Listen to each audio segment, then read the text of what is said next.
That's what I'm talking about. What's going on, everybody? Welcome, Arvanauts. Welcome, everyone, to a Tuesday stream. It is September 7th, 2021. I believe it is the first Tuesday, actually, in September. And welcome, everyone, to more of... Wait for it. More of this, Neverwinter Nights 2, as we continue with Mask of the Betrayer.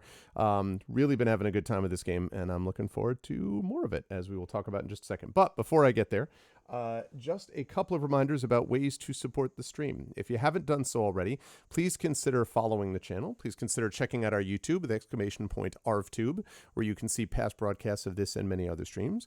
!ArvCord is the Discord channel where you can hang out with the Arvanauts in between streams.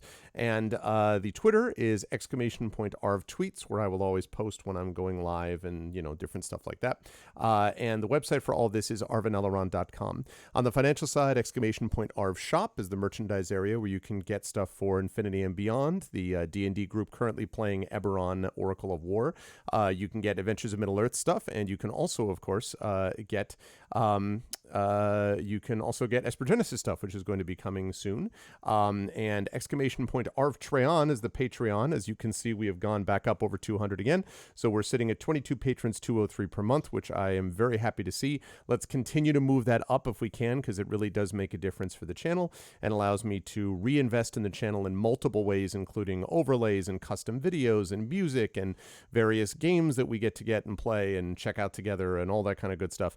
And as we get higher on, we can have another Arvanaut Idol writing contest, and we could have another Talisman tournament and all that kind of good stuff. So all that as we continue to move onwards and upwards. Plus, it allows you to get cool individual stuff for you, including inspirations to help the players. And I should say that I have now reset the inspirations for September, so they are current, which means that we will hit the ground running with our first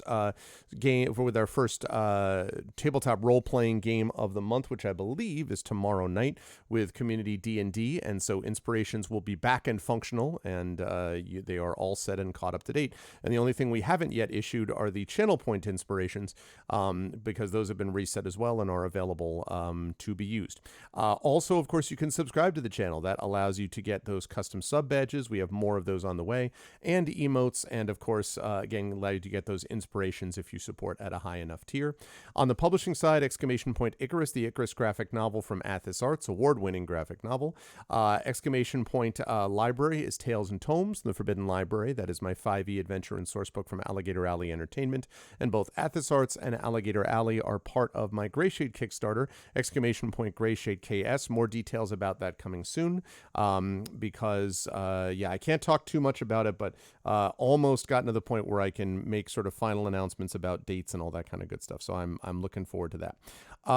And I think that's the only thing I need to mention as far as the publishing is concerned. As always, last but certainly not least, !BLM, Black Lives Matter. Very important to affirm and assert the significance and importance of Black lives. And !Help Now, which is the World Health Organization page on suicide prevention. Very important to reach out to others when you need help, and to reach out to others when they need help as well. Now, quick note, thank you, Triffid. Quick note about all the scheduling stuff going on. So today we have got some Neverwinter Nights 2, Mask of the Betrayer. Then at 4 p.m. I'll be over on GOG.com's Twitch channel for some Solasta as I get back into that really cool game.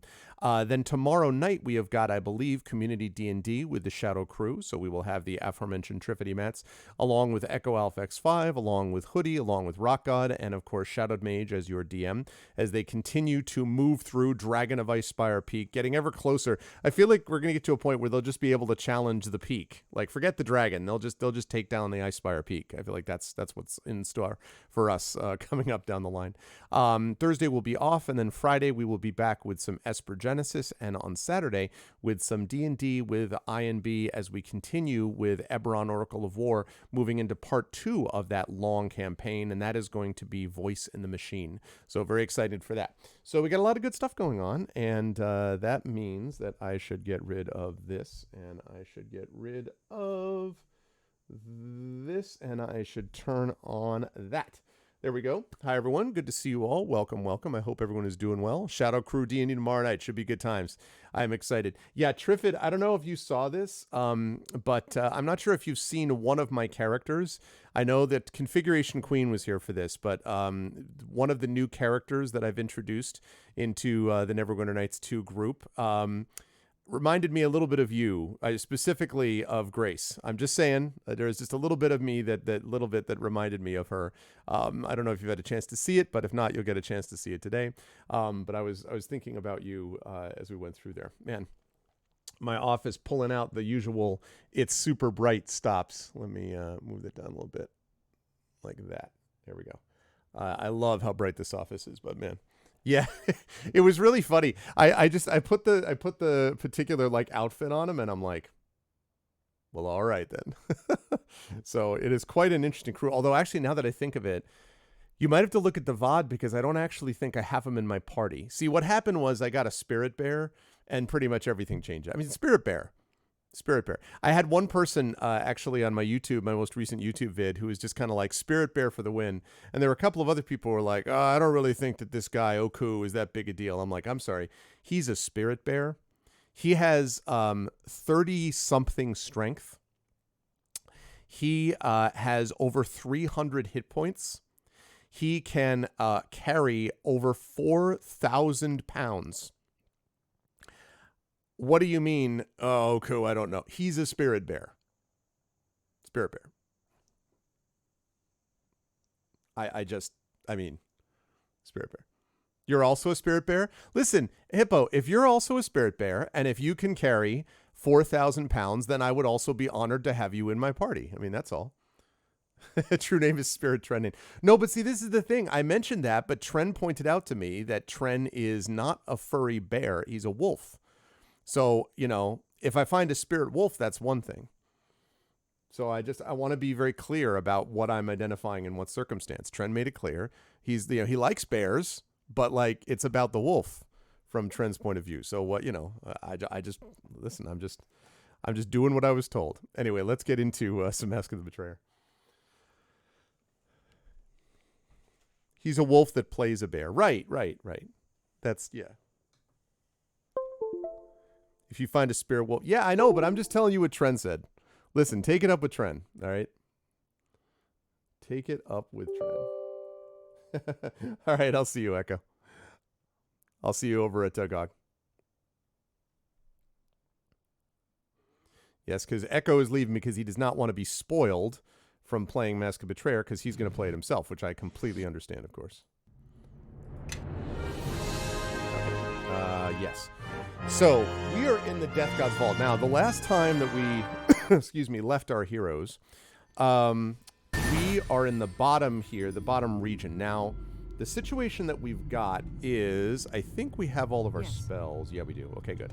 So we're in good shape. Now, this area is supposedly difficult. Here's what we've got before us. I've got it on pause because I don't want to lose any of the buffs that I set up before this.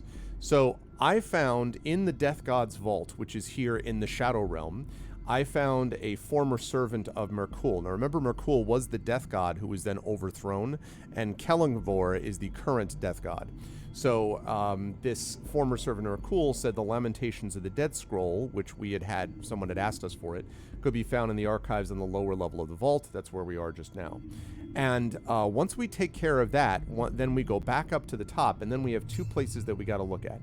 The first is that this woodman may know of a cure for the affliction that we have. And the woodman is in the Ashen Wood, which is to the north of Mulcentir. That's going to be our first port of call, so to speak. Once we're done with that, then we have this other place. These are the people who actually figured out how to, kidnap me or take me or do whatever the hell they did to me in the first place. And that is this coven, the Slumbering Coven, a group of hag oracles, which are in the ruins of an Imiskari city. Now, I'm going to have a decision to make when I get there because the aforementioned Gan, who's the guy wearing the cat hat that reminded me of Triffitt's character, that guy is currently not in my party because Spirit Bear, because this party that I have, including this cleric, Kaelin the Dove, I think is much better. Now, assuming the party stays as it is possible that Kaelin might leave, but assuming that Kaelin stays with me, I frankly like this party setup the best possible of all the groups, but he is a hag spawn, Gan is, so I may have to make the decision, okay, do I bring this guy with me to the city or not? But that's something I'll worry about when I get there. Right now, we've got this place to go through, and then we got to go up and deal with the Ashenwood, and for that, this is the party that I got set up, so we're looking for a scroll called the Lamentations of the Dead. We just went through this area here Well, you can't really see it, but right here, basically on this side over here, this place was filled with a bunch of urns. We opened them all up. Bunch of like dread, wraith, shadow talker, powerful level undead creatures came, but we dealt with all of them. It cost us basically all of our spells and everything else, but we got through it. Then we managed to rest, which wasn't easy because you get attacked fairly frequently down here if you try to rest. And so now we're pretty much buffed up again, and now we're going to head out and see what we can find. My hope is that this vault isn't going to be that large. My guess is that it will definitely be large, and we'll have to go around and go through all this area to find what we need. But hey, you know, nobody asked us to be a hero. This is just what we had to be, right? So.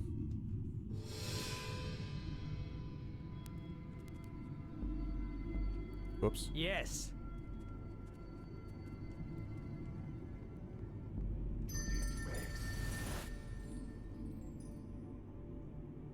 You shall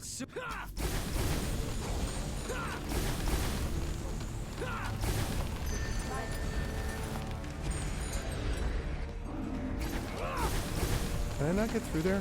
Thank you.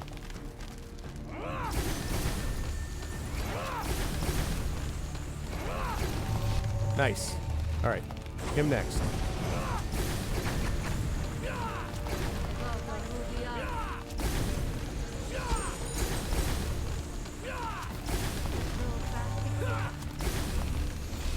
Man, Oku has been knocking down that priest like nobody's business. Nice. Good work. Good work out of everybody there. No one got diseased. Good stuff. Tome of Profane Rebirth. What does that mean? This book appears to contain step-by-step instructions for becoming a lich. Oh, okay. You know, that's fine.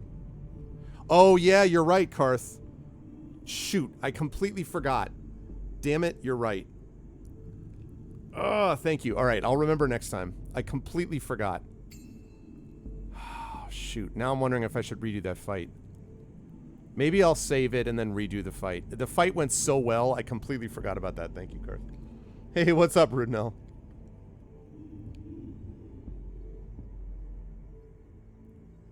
Kablaminations. The instructions seem so simple you surmise even a novice might execute them with success. The cover of the tome is extremely weathered due to being left for centuries outside the protective bookshelves in the archives of Death's God's Vault. Despite this, or perhaps due to some dark enchantment, the book contents are largely intact. Probably both.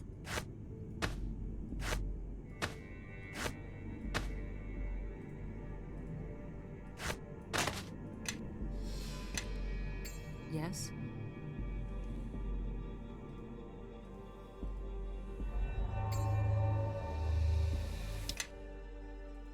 Whoops. Combine.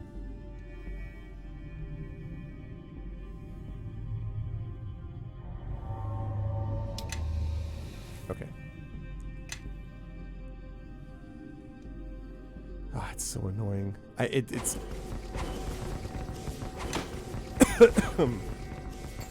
so irritating. I knew it too. I was like, that went really well. It seems like everything went super great. All right. Save. Let's save this as Harv Uncertain. All right, now reload it. Darn it.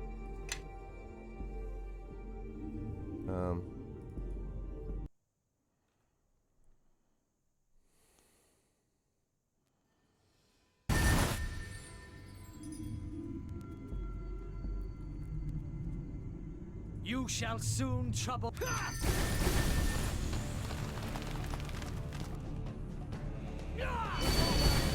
Okay, keep on it.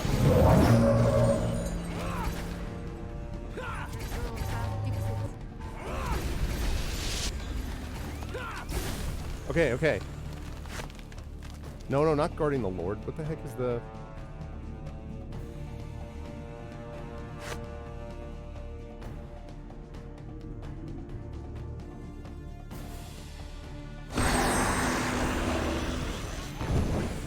Yay, it worked! Okay, okay. Good. Good start.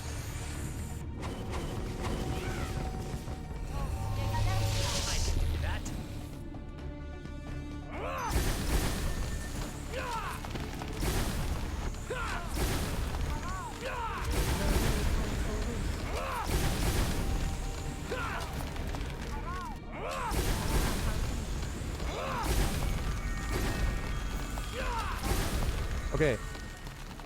Do that one more time. Oh, I have a 5-minute cooldown? Oh, okay. Well, never mind then. Just hit him then. Okay. Shoot. 5-minute cooldown. Man. Hey, what's up, Garlic Tofu? Good to see you. Okay, that still went super well, though, that fight. So, very pleased with that fight. And I got more spirit energy. Because I got about 24, 25 energy there, which is pretty good. Man, that's tough, though. I was like,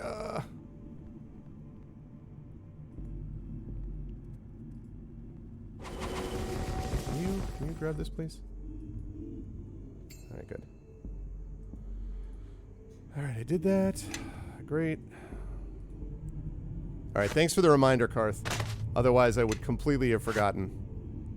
Now I got my spirit energy back to a somewhat vaguely better level.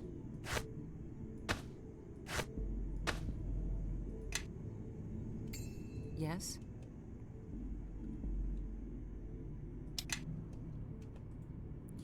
Yes, and I am having a good Tuesday myself. I am hopeful that I will have some good information for you regarding a project about which we are mutually interested soon, he said mysteriously.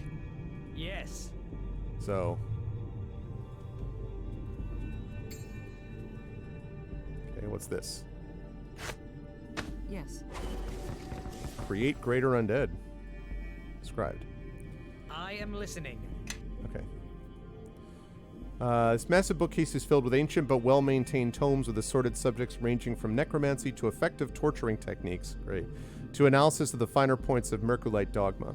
Unfortunately, there seems to be an elemental barrier in place that prevents any of the books from being removed from their shelves. That's great. Did the same deal with this. Yeah. Okay, so it's all the same. Woo-hoo-hoo! It's all been done. Woo-hoo! It's all been done.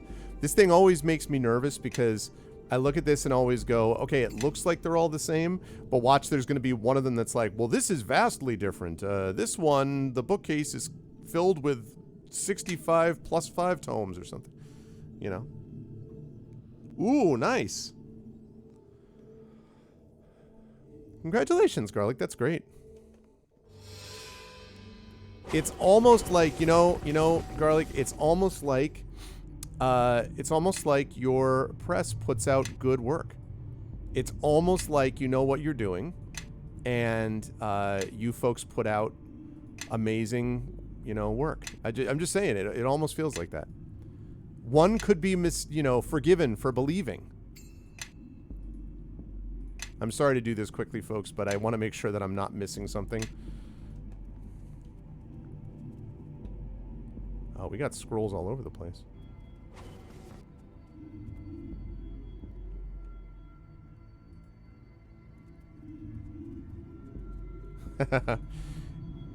Ah, we found it. Lamentations of the Dead, right there. Yes. Found it. That's what we were looking for. These scrolls appear to have been written by Merculite priests centuries ago. They record the fates of many who opposed the former god of the dead, and they were probably read aloud to encourage fear of Merkul and his faithful. At one time, there must have been many of these scrolls, but this one has decayed considerably, and much of it is missing. A prominent passage records the fate of a traitorous high priest. Know that all who follow the Lord of Bones shall face tests of faith. Not even his most favored are spared, as we are taught by the tale of Akachi the Betrayer. As a child, Akachi was offered as a sacrifice to the church. Along with his brother, he was left unnamed upon our temple threshold, as was the custom in that time. Akachi was thus favored by our god and named in the tradition of the Eastern Church, as are all those who come as babes into the faith of the dead. Indeed, he showed an uncanny faith as a boy. No poison or disease would touch him, and when the Black Whisper ravaged Mulsantir, he alone walked amongst the sick, hauled their corpses, and dug their graves unharmed. He offered salvation to those who would embrace the Lord of Bones, and it is said that those who converted to Merkul's faith were healed. Each night Akachi would return to the temple and entreat his fellow priests to join him in ministering to the dying, but all refused except for Akachi's brother Aveshi. They remained hiding in the temple, fearful of the plague. So Merkul permitted the whisper to enter his church, carried upon the robes of the two young brothers, and all his cowering priests died coughing and rasping in their beds. Only Akachi and Aveshi survived, and the boy Akachi was anointed high priest of the Mulsantir temple. When the plague had passed, hundreds converted to Merkul's faith, inspired by Akachi's courage and divine favor. While Aveshi ministered to the faithful, Akachi walked the surrounding lands and converted hundreds more souls to the Lord of Bones. Merkul's eye was upon him, and our God would visit Akachi in his dreams, instructing him in the highest mysteries of the faith and entrusting him with missions to destroy his enemies. This is interesting because Akachi ultimately is called the Betrayer for a reason. This whole game is Mask of the Betrayer. It's presumably his mask. And so they're really pumping him up. Like, he was the most faithful of the faithful until one day. Akachi became the hand of Merkul's justice, hunting the foes of our God across the plains. No slight against the Lord of Bones went unpunished, no betrayal went unavenged, and no honor was denied Akachi in return. In his hand he bore a silver blade taken from the depths of the hells at Merkul's bidding and granted to him as reward. Akachi was chosen of Merkul, favored above all. But with such favor come the greatest tests. Akachi's lover was a wizardess who cared little for the gods. One day her enchantments went awry and she was killed in a magical conflagration. Then was Akachi distraught, for he knew what awaited his beloved. All those who died without faith were bound into the wall of the faithless and finally dissolved into the substance of the wall. Akachi entreated Merkul to spare his lover. For this he would pay any price, perform any service Merkul might desire. But Merkul's judgment is swift and sure, and it does not waver for those who deny the gods. Akachi's lover would remain in the wall. In that moment, Akachi's pride outshone his faith. That's one way to look at it. His anger turned to wrath, and he swore that he would tear down the wall itself to take his lover back. And by this sinful vow he was doomed, and he became the betrayer. Akachi spoke wicked lies to his brother Aveshi and turned him against Merkul. By his devotion to his brother, Aveshi was also doomed. Aveshi set aside his name, and he took a new name that was given to him by his brother as a token of his own betrayal. I wonder what that name was. And Akachi spoke lies to others as well, turning many faithful against the Lord of Bones. He opened the prison of Merkul's vault and called forth the demi-lich Ramak, who had thrice attempted to become a god and had been thwarted by Akachi himself. The betrayer made pacts with many others as well, promising them great rewards when the wall of the faithless was overthrown. Among these were Zoab, a prince of Celestia, and Seru, a queen of dragonkind.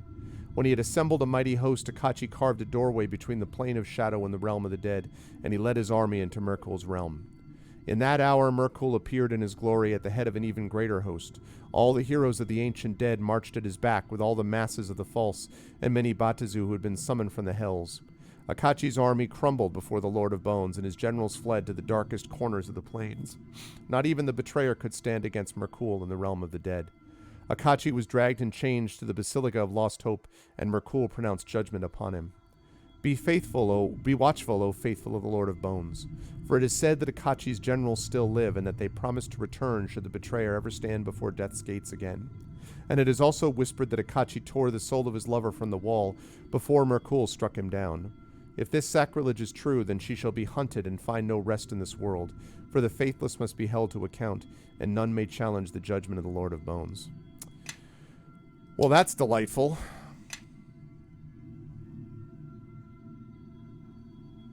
One arm shorter than the other. Ooh, nice. I vaguely remember that too, Karth. Alright, so we found what we needed, which means technically we could just get the hell out of Dodge, actually. I don't know whether there's any other place to go, but I'm not complaining. We got what we needed.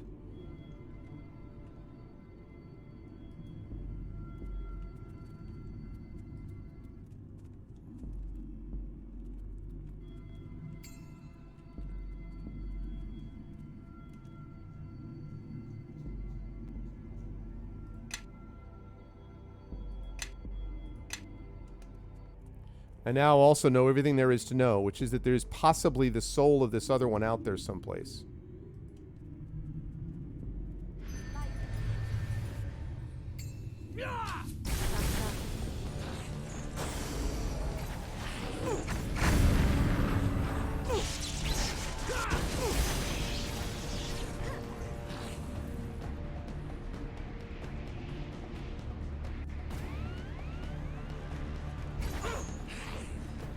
Oh boy, I'm in trouble.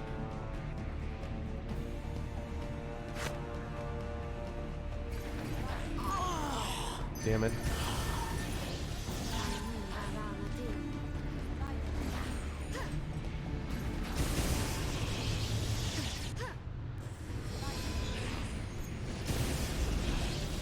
Okay.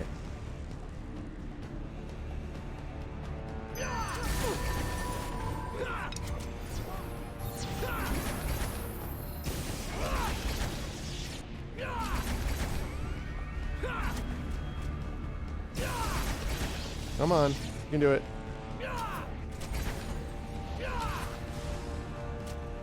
Okay, we got him. Me and Oku, me and my spirit bear verse. Oh boy. New enemies have revealed themselves.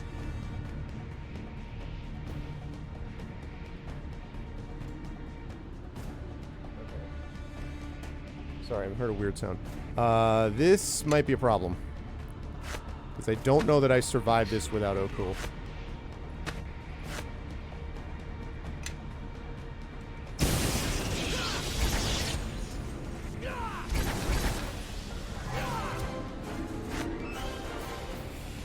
Hey, thank you, Classicor. Thank you very much.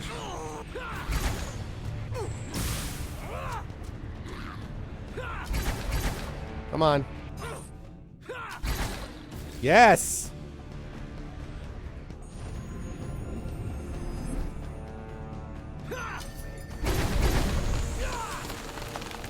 Okay. Good news is I got him. Bad news is we're still in big trouble. Good to see you, Classic. How are you doing?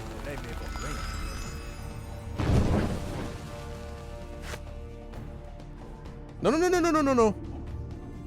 Is that a Lich King? Oh, that's tremendous. Oh, that's great. That's great. Lich King. That's lovely.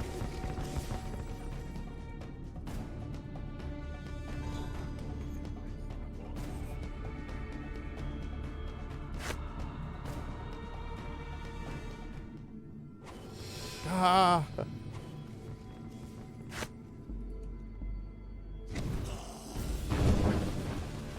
Run away!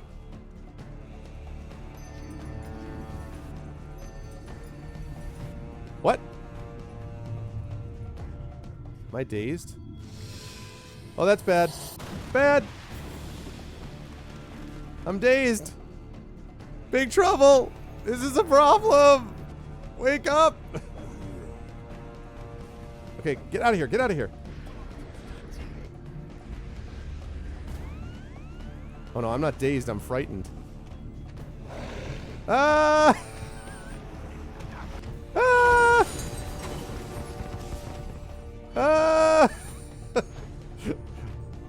Running away, eh? You yellow bastard. Ah! Wait, it's okay. I'm sorry. I apologize for everything. Ah!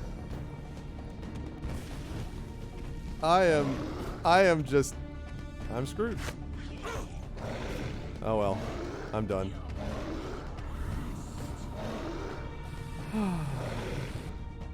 The Betrayer's Gate.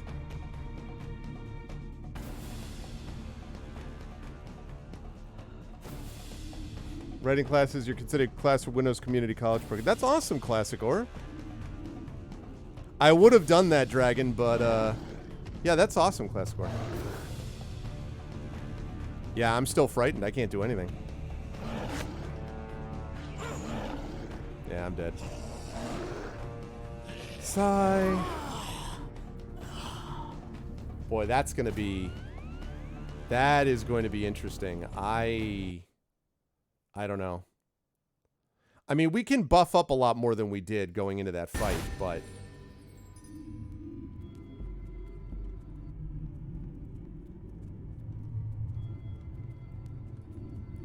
But a Lich King, Vampire Ancients, like... That's rough. Well, yeah, I'm having a great time with it. I mean, we found what we needed down here, but I have a feeling I'm going to have to go back to that Mask of the Betrayer's Gate at some point. Please don't tell me if that's not true. So...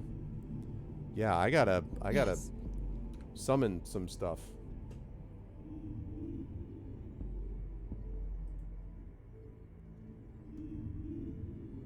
Okay, so I got that.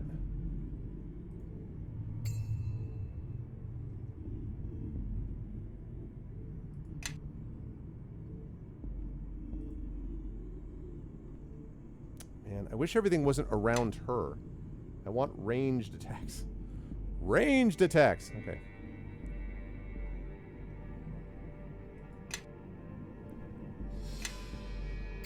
Okay.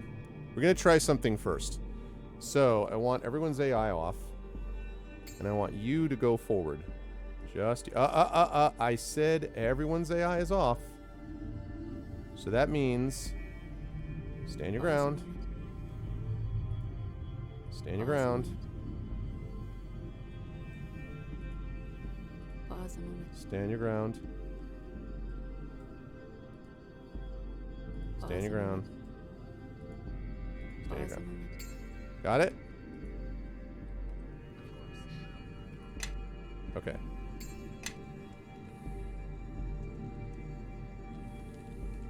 Alright, so here's what we're going to try to do.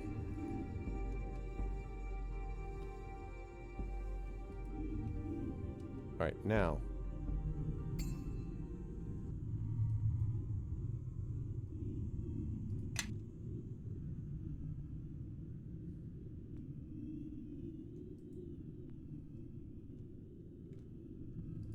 Okay. So, what we're going to do is we're going to go with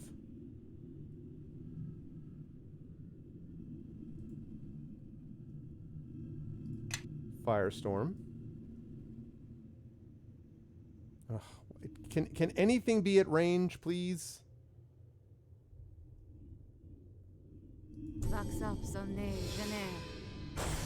Okay.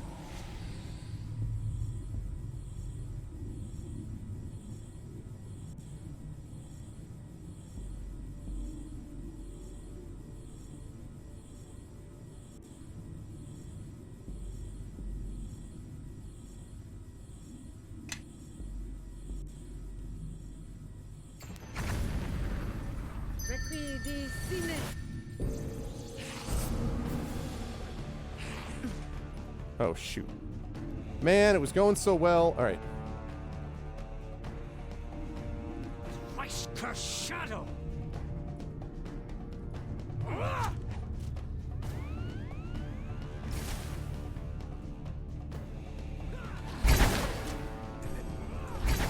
Okay, this is not what I wanted to do.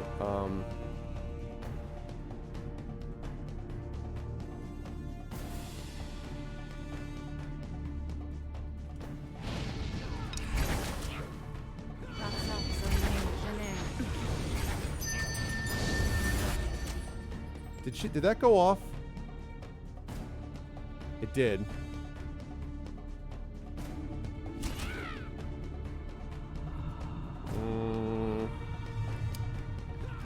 This didn't do... No.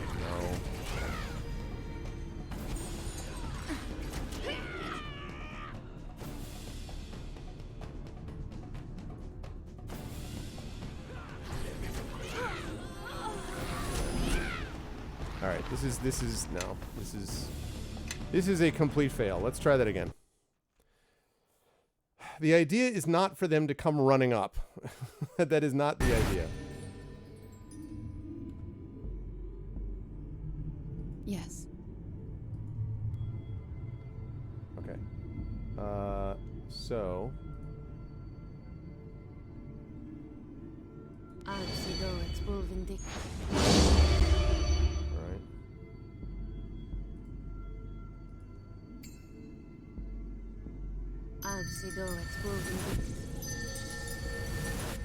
Okay.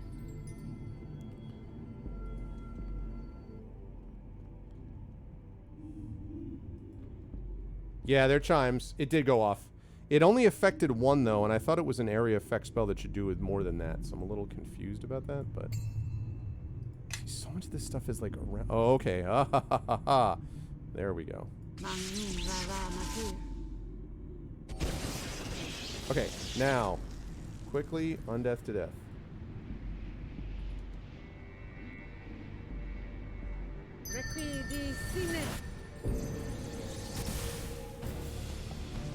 Okay, run!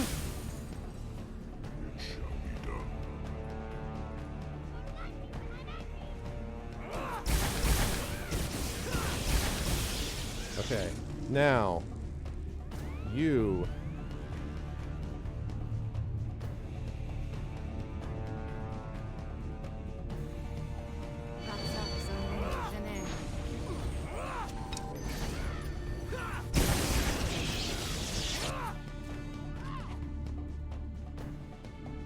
didn't seem to do a whole lot.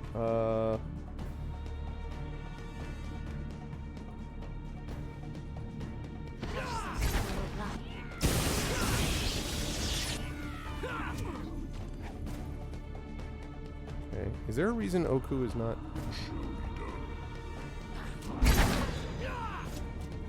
Okay.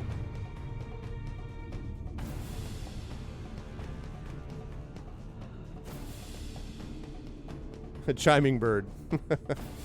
Okay, let's see.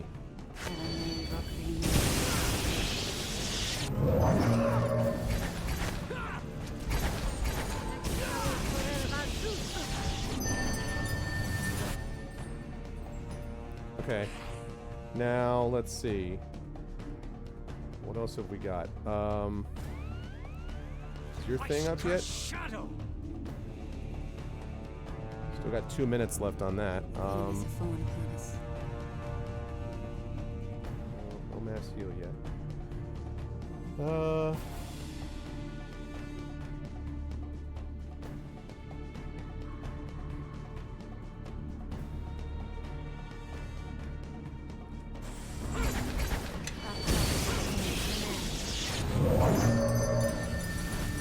Is doing anything?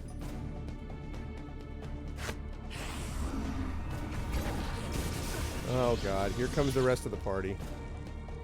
You are. Oh, I don't know any profanity. How embarrassing. Let's see.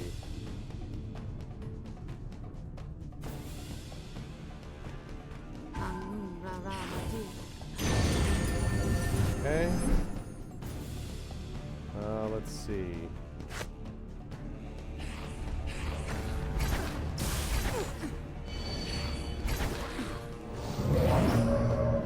Is this thing doing anything to them? Any turn undead at all?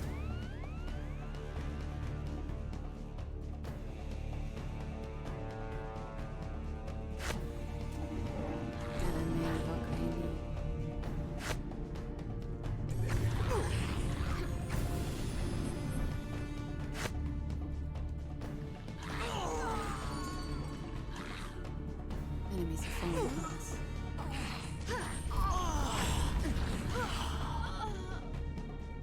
Wow. Wrecked. Oh no, don't get a hot pepper. Oh no, I hope you're okay.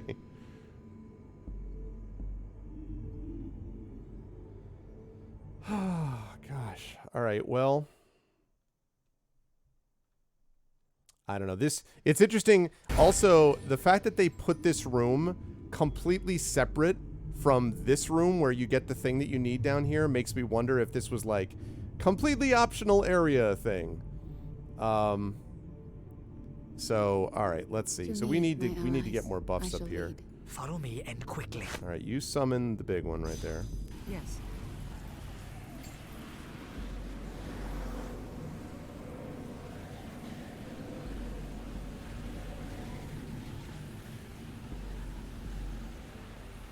Okay. Because there's one other thing too, which is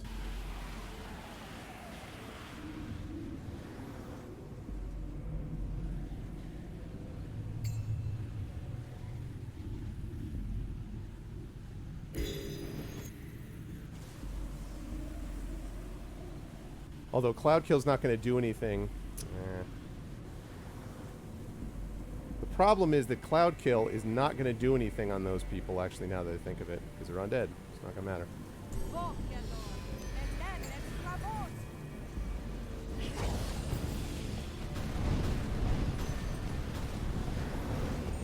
Go and run over here. Wait for the screaming to stop. Hitachi's name. I shall do so. Telling me what you need. Why am I being attacked by a fiendish dire rat?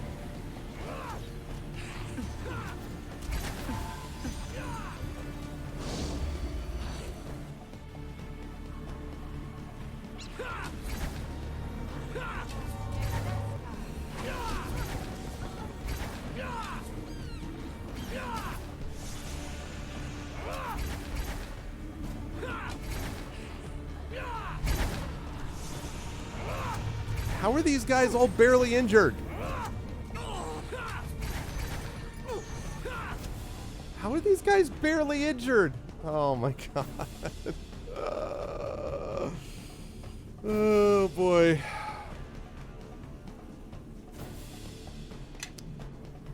No. All right, wait a second. What if instead...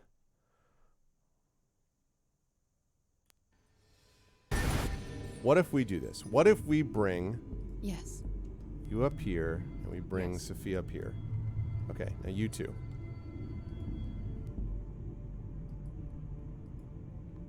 Okay, now, Sophia, I would like you to cast Meteor Swarm there. And Yes. I would like you... Not Firestorm. Like you to cast Storm of Vengeance there.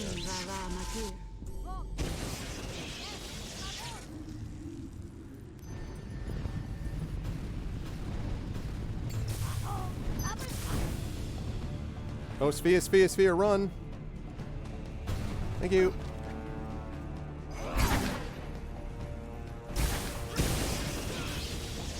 I shall do so.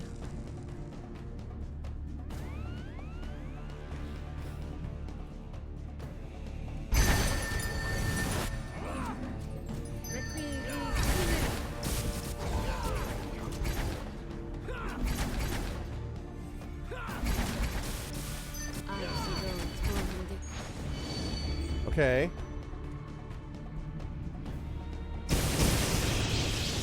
Okay. Okay, it's getting affected by something. Okay, I'm gonna save this under are really unsure. Worked every week. Barely because I'm weak and puny. What's up, Mar? You all see this? See that? They're being damaged. They stay down here.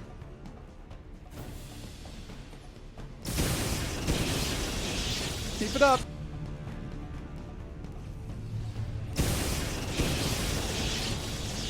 Keep it up. I love seeing the text. Just keep it going. Oh no, is it up? Is it finished?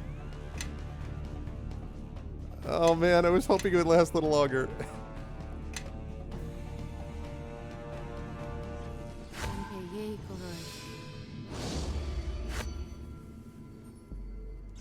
Okay, they're badly wounded. That's better.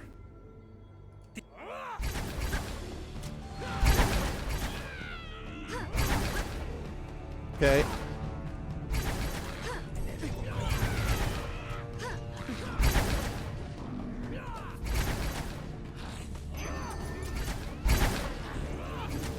Okay. Okay.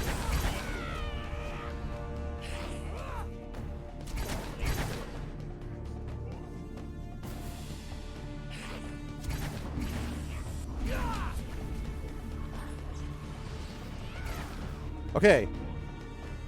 So okay, I've now I've just got a priest and a Lich King to deal with.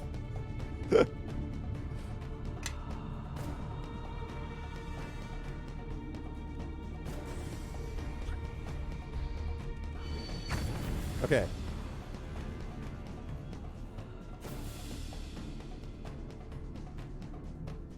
I've been in worse spots, is what I'm saying.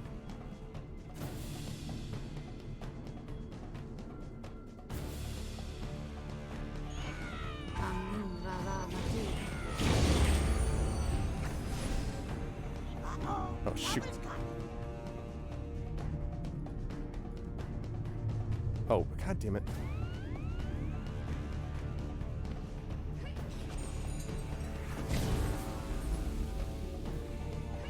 What the hell? Paralyzed. Oh, that's great.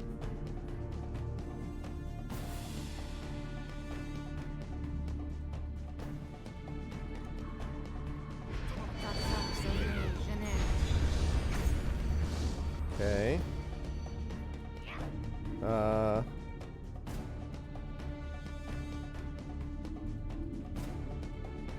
Okay, word of faith, come on.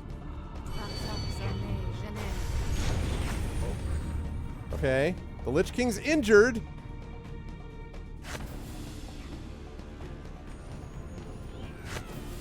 Okay, summon him, summon him, summon him. Come on. Okay. Can you... Greater Restoration?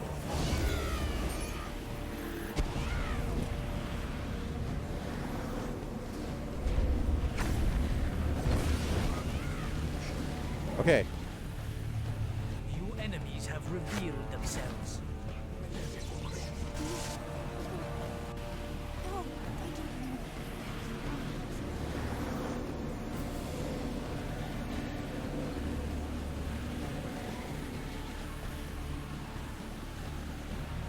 Okay.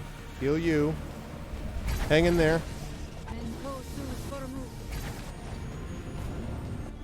Oh, what the hell is she doing back there?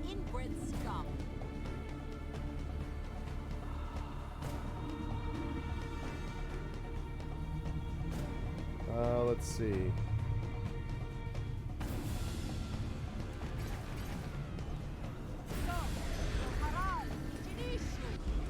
Okay.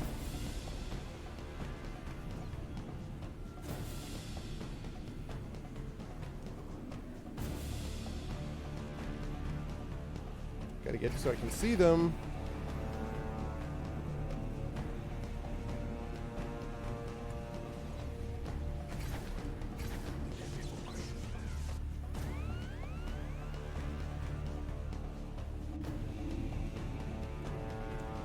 New enemies have revealed themselves.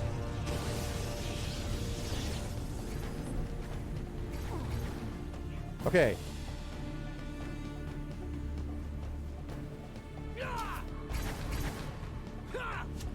Let's go, big guy.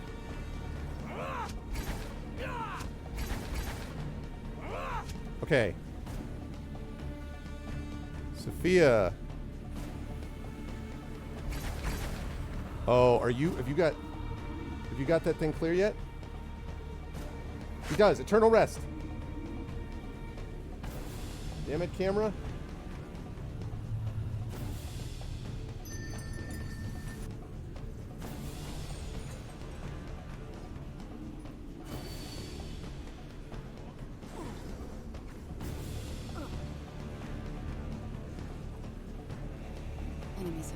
Okay, hold on. You got restoration? Anything? Restoration. On him. Sorry, I can't focus on chat.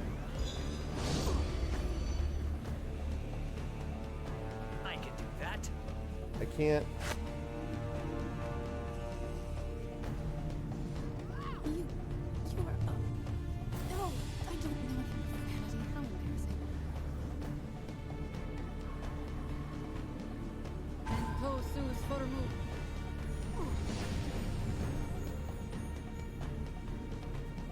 Okay. I think I know why it's doing that. It's because Bigby's still on it.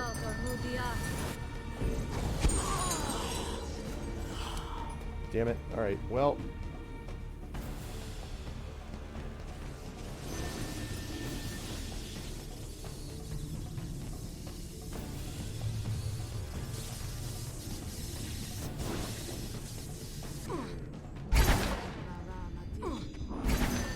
Okay. Shadow. Lich King, let's go.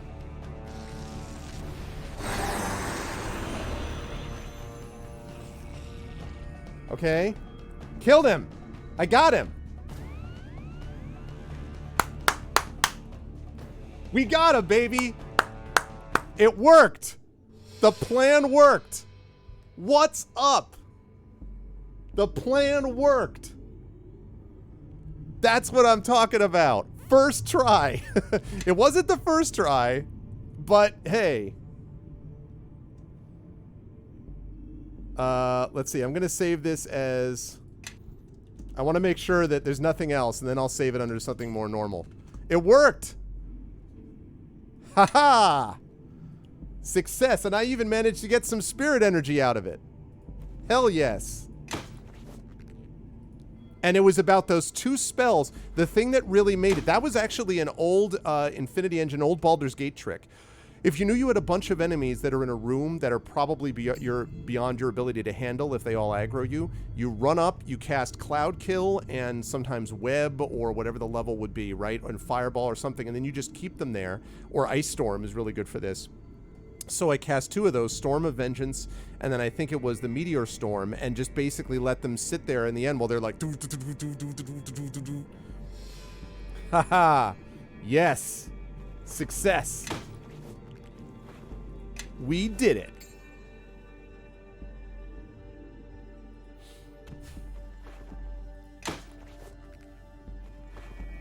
Killed the Lich King, got a bunch of spirit energy back. Absolutely. Yes. Oh. Actually, can you... How do I unshape change you? I think I go, yeah. Meanwhile, level up. Shroud of the Elder Doom. Intimidating in size and shape both, cloaks of this nature were only worn by the highest in the Merkelite clergy, those known by the grim honorific of Elder Doom. Since Merkel's death, few of these have managed to make it to the outside world and slip out of the former death god's grasp. Surprising, since many Elder Dooms supposedly burn themselves alive in their own robes, unwilling to let themselves or their artifacts touch the hands of the unworthy. Wow. Immunity death magic, use Finger of Death 2 uses a day. That's pretty freaking impressive, actually. Question I am listening. I need him to keep Yes. that. Ha ha ha, but she Yes. does not have it, and she's going to need it. Yes. Absolutely. Wait, what? Oh, it's only usable by evil, isn't it? No, why can't... Oh, because of the wings. I'm like, what's the mechanical reason? And then I look up and I see her wings, and I'm like, is the reason you can't use the cloak because you have the thing? Hey, listen, I'm kind of an authority on characters who, despite having wings, are occasionally able to wear cloaks in certain Yes. scenarios. All right? Just saying.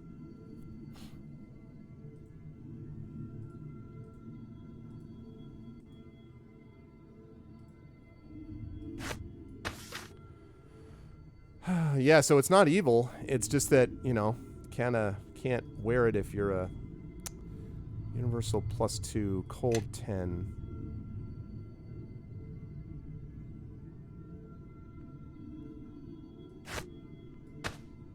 I like the universal +2. You know what? No, actually, I'm not going to do that. I'm going to wear this, and I'm going to keep this on her for certain circumstances. There's certain circumstances where I think it could be useful.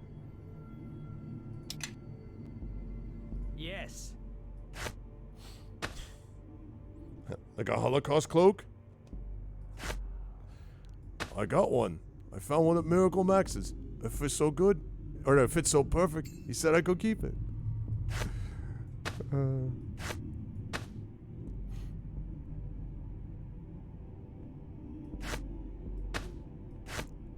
Yes. All right. So, combine.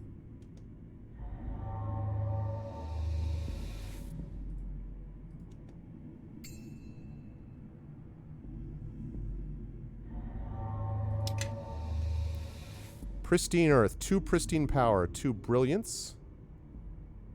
man, we got a lot of good essences from these things. I want to be able to use some of these. Like, I should be able to make some major enchantments, as far as I know, off of these things. Just been carrying them around and combining.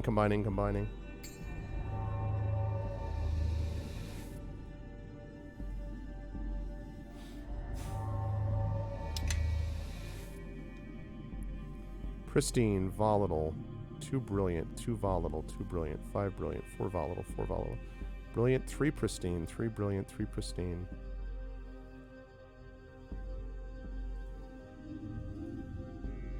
I need to remember where I find the recipes. Where does hey Karth or someone who play or Hippo, someone who played before, can you remind me where I find the recipes? Because I have a bunch that I got, but where do I find them? Do you know? Also, I'm going to save this under still unsure, and then I want to level her up. What's up, Marinda? It has been so far. Oh, what's up, Troll? In my cookbook. Very cute. I think I did see you before briefly, Troll, but I got so overwhelmed by undead. So, where is that? Where the heck is that, though? In my cookbook. Smart guy. Yes. I need someone to guard me. I need someone to guard me. I need someone to guard me. I need someone to guard me. Okay. Does it say on the essences if you inspect? I think it says it... No, I think that's for combining them.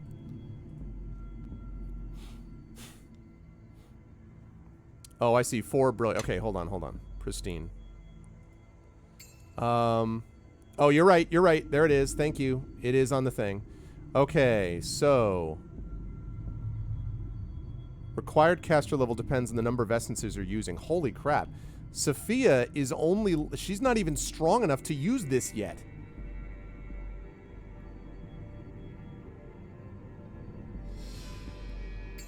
Wondrous item. Oh, man. Okay. So I need to get her up a couple levels to use this. What about brilliance? I can use 4 brilliant levels for more powerful ones. So I ought to probably save it until I get her up higher level, because I don't like crafting anyway.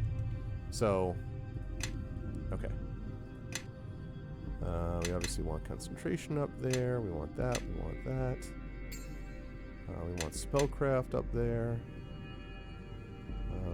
We want her lore up there.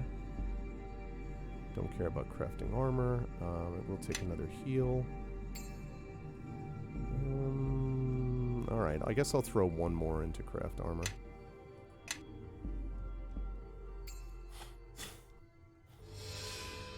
Okay. Greater spell focus. Yes, indeed, I want greater spell focus.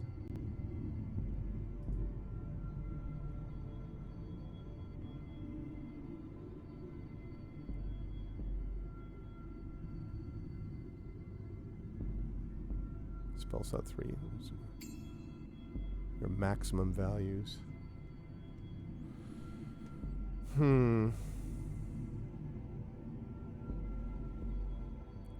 Maximize spell is nice, but having greater spell focus is going to be even better. Look at this. I can pretty much get everything now. Okay, Big B's Crushing Hand was doing some serious damage. Burst of Glacial Wrath would have been useful in that last fight.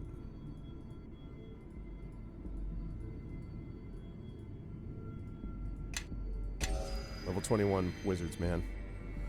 Okay, good. I am listening. Alright, before I rest, I want to see what's in here. Since I assume they were guarding something.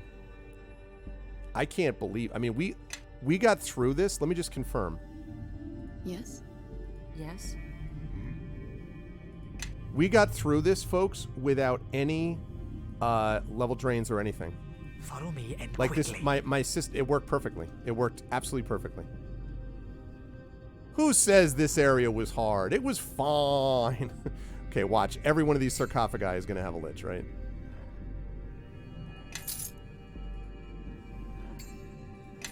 Oh, but they're going to have a hell of a lot of gold. We're going shopping, people. It did. Div, look. Look, my people are alive. They've leveled up. I defeated a Lich King. I defeated like 3 vampire agents. I defeated like 3 hoary mummified priests. It was amazing. Bigby's lending wizards a hand for over a century. It's right. Since 1325 DR. Okay. Wow, is this just gold? That's all that's here? Well, there's the Betrayer's Gate, which I imagine I would need at some point.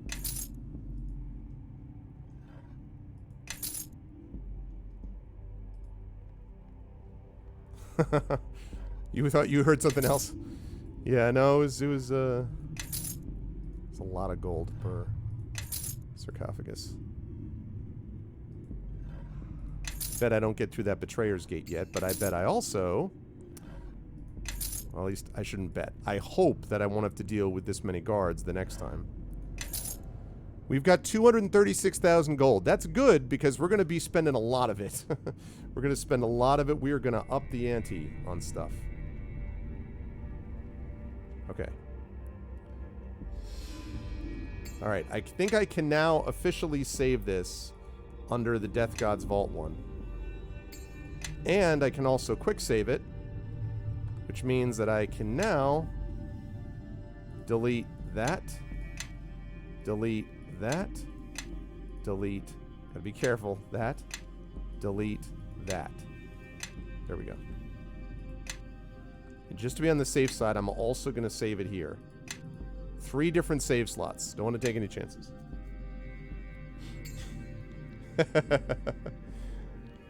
Different situation, okay. A terrible wrongness hangs in the air, a sense that this gate should not be. Though it is nearly the twin of the gate on the upper level of the vault, the markings are different and powerfully alive. The keyhole is the same, though, a thin vertical opening of identical size. As you look upon the door, the presence within you writhes and contorts, but there is no pain. Rather, you feel excitement, a yearning to pass through the door. Kaelin, do you know this gate? This gate is what I have been seeking. If only I could have found this door, opened it, the Second Crusade might have had a chance at life. Akachi created this portal to bridge our world and the realm of the dead. It was to be the road on which his armies would march on the City of Judgment. Runes are similar to the ones in the other door. Can you read them, Sophia? These are divine runes, and if I'm sensing them correctly, they're charged with magic of movement and unmaking. I'd be very, very careful with this gate. All right, lay your hand upon the door. Presence surges, shrieking in your ears, screaming its exultation. Beneath your hand, the gate is alive, somehow aware of you, filled with memory. Betrayer! The word is both a curse and a roar of acclaim. It surges through your mind, repeating again and again until the voices multiply and there are many, laughing, shouting, screaming a name. Betrayer! Betrayer! Akachi the Betrayer! The voices are all around you. Mortals, angels, dragons, and the forsaken dead. They are in the chamber. They are surging forward through the Betrayer's Gate. They are surging forward, and the gate is closing, and the voices fade. And the room is empty once more. Interesting. Alright, well, we need a key, and we don't have it. But, I mean, this is as much as we can do. Unless I'm missing something, this is as much as we can do for now. But I am most pleased that we got through this place. And we did it without having to leave and come back. I'm sure we're going to come back here. I have no doubt of it. But for right now, we must depart.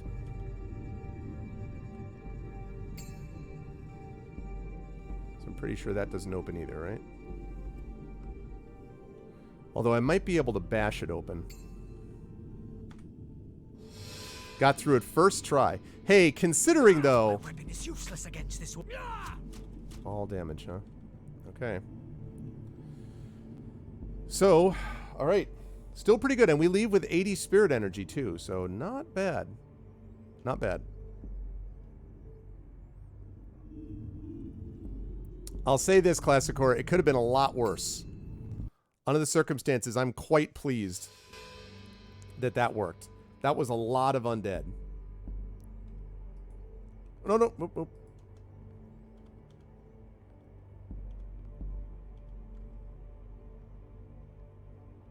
Gate to the lower level.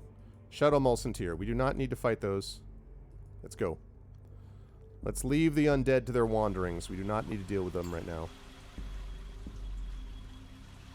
What we need to do is get the hell out.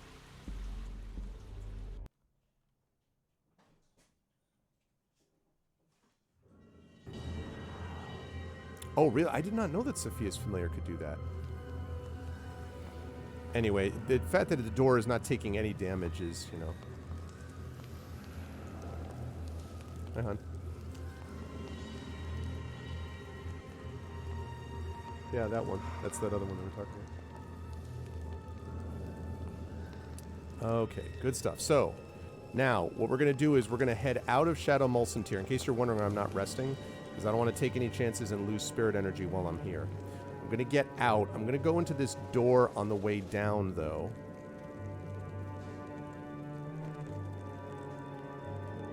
Okay.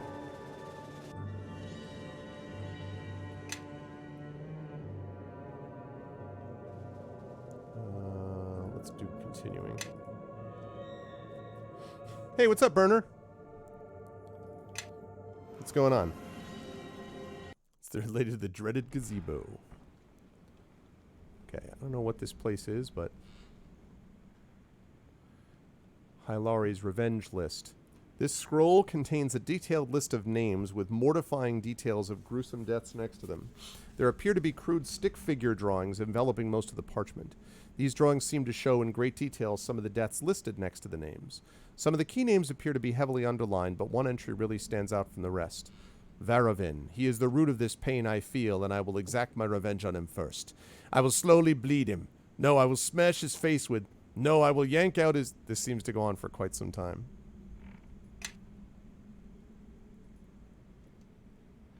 Okay. Hylari's journal. This tattered bloodstained tome appears to be the journal of a former Vremyani. Gizentite. What the hell is a Vremyani? Most of the entries appear to ramble on about exacting revenge on his arrogant Vremyani brothers, but a few select passages catch your eye. 15th of Mertul. I have finally done it. I was able to animate a corpse and breathe life back into it. Well, it was the corpse of a diseased rat, which seems to be everywhere in this cave, but it was a corpse nonetheless. Unfortunately, I cannot let anyone see my creation, lest I be cast off from here or worse. I guess I will have to dispose of him. 25th of Mertul. I think I saw Varavin going through my things this morning. I can't be sure of what he has seen. I need to be much more cautious in hiding my forbidden tomes of necromantic lore. I must go speak with Varavin and see what he knows. 25th of Mertul. Varavin dodged all of my questions regarding his activities this morning. I cannot take the chance that he has seen any of my forbidden codices. I would eliminate him, but that would only cause an investigation. Leaving is the only option. Leaving this cave means leaving all of Rashomon, abandoning all I love. No matter, it must be done. 3rd of Kythorn. Damn the old ones. They never taught me anything of survival in the wilderness. This morning's attempt to catch a meal went horribly. All of nature's creatures seem to recoil from me. I wonder if they can sense some sort of taint upon me. What I wouldn't give for some of Jaren's rabbit stew. Those carrots were so tender, and I need to stop this nonsense and find a town that I can take refuge in. 11th of Kythorn. Off in the distance I see large walls. Even in my weakened state, I think I can make it there before nightfall. I must make it there before nightfall. 7th of Flame Rule. Mulsantir. I had no idea I had walked that far. I have been in my new abode for several weeks now. Oh, I love it here in this dank, dark, abandoned cellar. If only there were more disease-ridden vermin, it would be just like I was back in the caves of the other Vremyani. I live like a peasant now. I had to beg for food when I first made it to this place. Beg. I will make them pay for what they have subjected me to. 9th of Alaint. How I think about slowly snuffing out the life of every one of those arrogant Vremyani. I think constantly about how I was ejected from my life just because I sought to master all forms of magic. It will take many lifetimes to exact all of the revenge I have planned for them. Many lifetimes. That gives me an idea. I sense an origin story of a Lich King.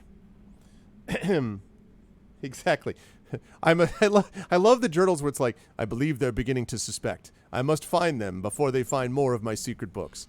Third day. Apparently they found my secret books. If they find all my secret books, I'll be in trouble. How about you stop writing in your secret books, my dude? Like, whatever happened to the memory? Like, this thing here, right?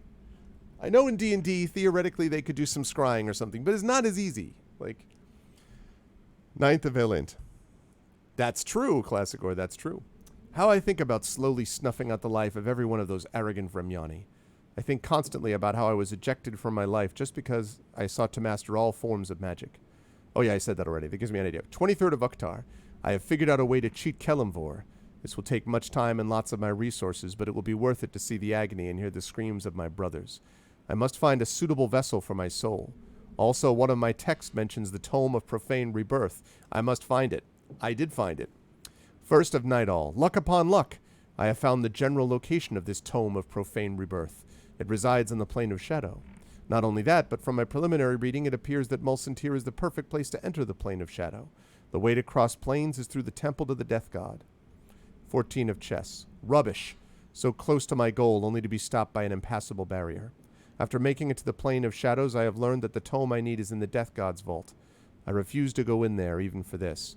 It matters not. I will proceed with a ritual here on this Shadow Plane. Now to summon some servants to watch over me. The entries past this point are too blood-soaked to read. Oh, somebody didn't quite make it. He found my secret book, yes, but what about the secret book? All right. Am I going to want to know? Are these guys going to basically go after me? Because, all right. I better get ready. I had to fight these Death Knights before. Actually, can you heal yourself while we're on this subject? Here, cure yourself.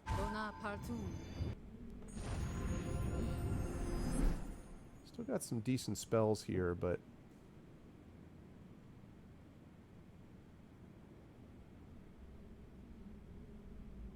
no major heals, though.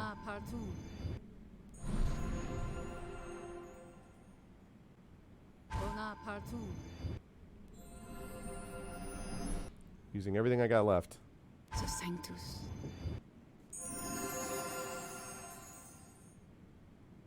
The Sanctus. The Sanctus. Yes? You don't have any heals, but listening. you do. Oku's got so many hit points. Actually, yeah, let me... just because I'm curious.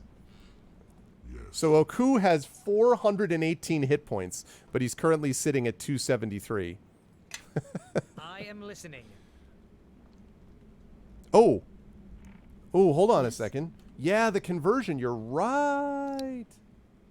Totally right. Good call. Man, Car, thank you. It's the second time. Completely good call. All right. I think I need mass, though.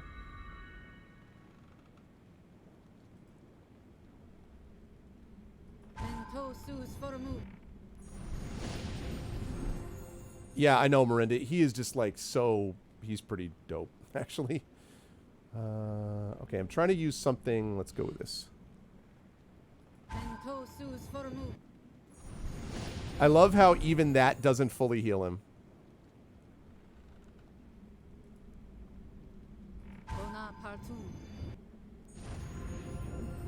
Okay, nice. All right, much better. Just in case things go a little sour. What's up, Death Knights? Must watch Master. Must watch Master. Must watch Master do what? This tome, which is adorned with small animal bones over its leathery surface, seems to discuss many necromantic rituals. You see 3 entries which appear to be marked for further use. The first entry, excuse me, the first entry describes how to prepare a vessel for use as something called a phylactery. Apparently, a phylactery is used to house a soul for eternity. Yes, that's called being a lich. These phylacteries can be used in a rite to cheat death and live forever. The second entry describes, in great detail, a ritual that was referred to in the first marked entry.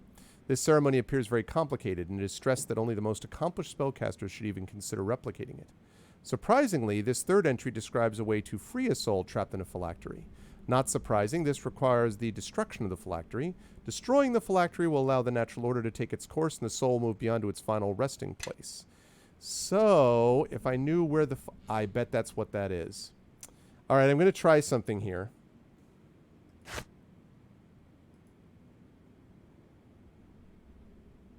Shoot.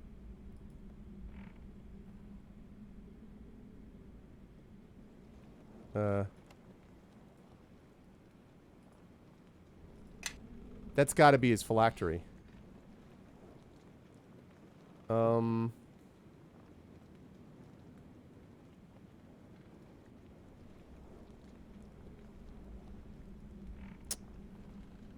Need to watch the master.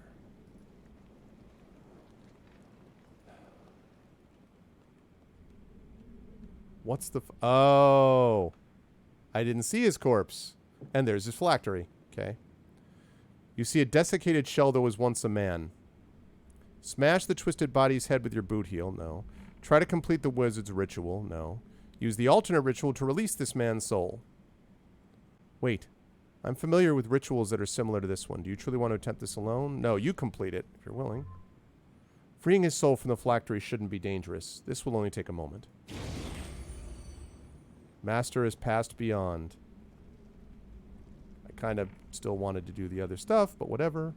I was hoping that I would get to, you know, do the soul energy. All right, we got an amulet.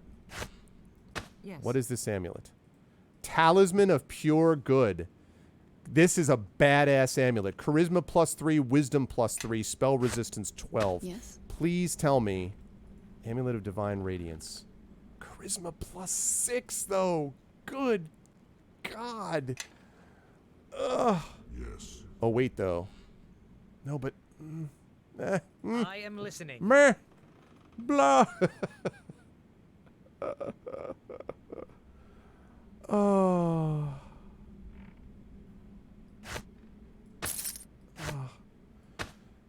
This is so... Yes. This so... I...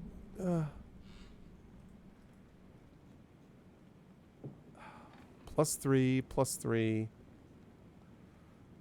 The ethics? Oh, no, I have no problem with that. This guy was trying to become a lich. That is a, by definition, evil creature.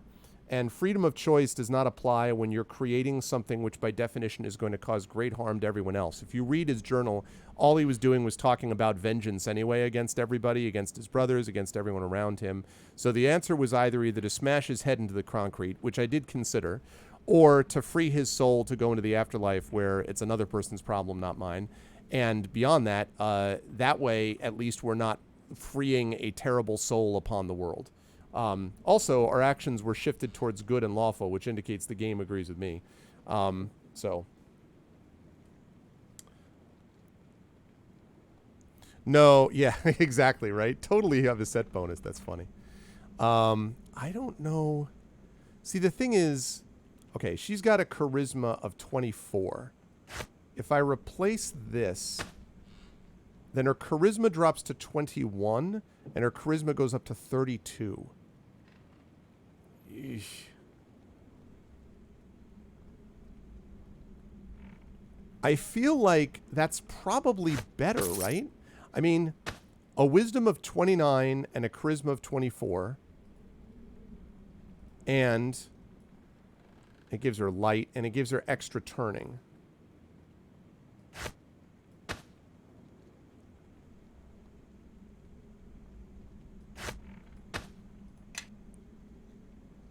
But, I mean...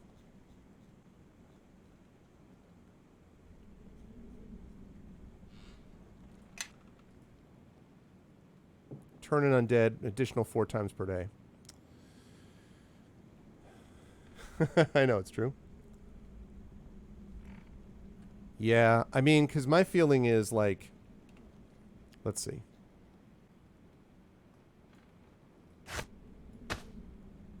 I mean, she gets 2 extra spells, and also it's going to improve her saving throw. Her DCs are going to get better. I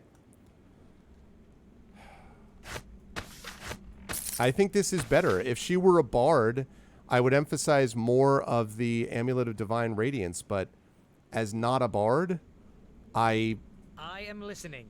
I mean, I got to be honest. I don't see.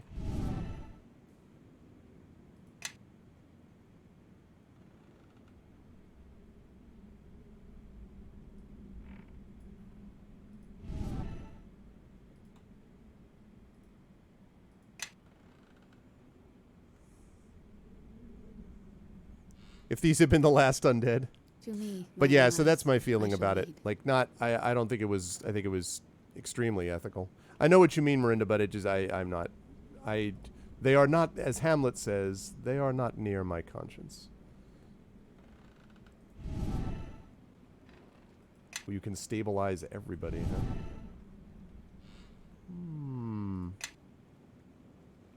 You have a shield other. Let's go with...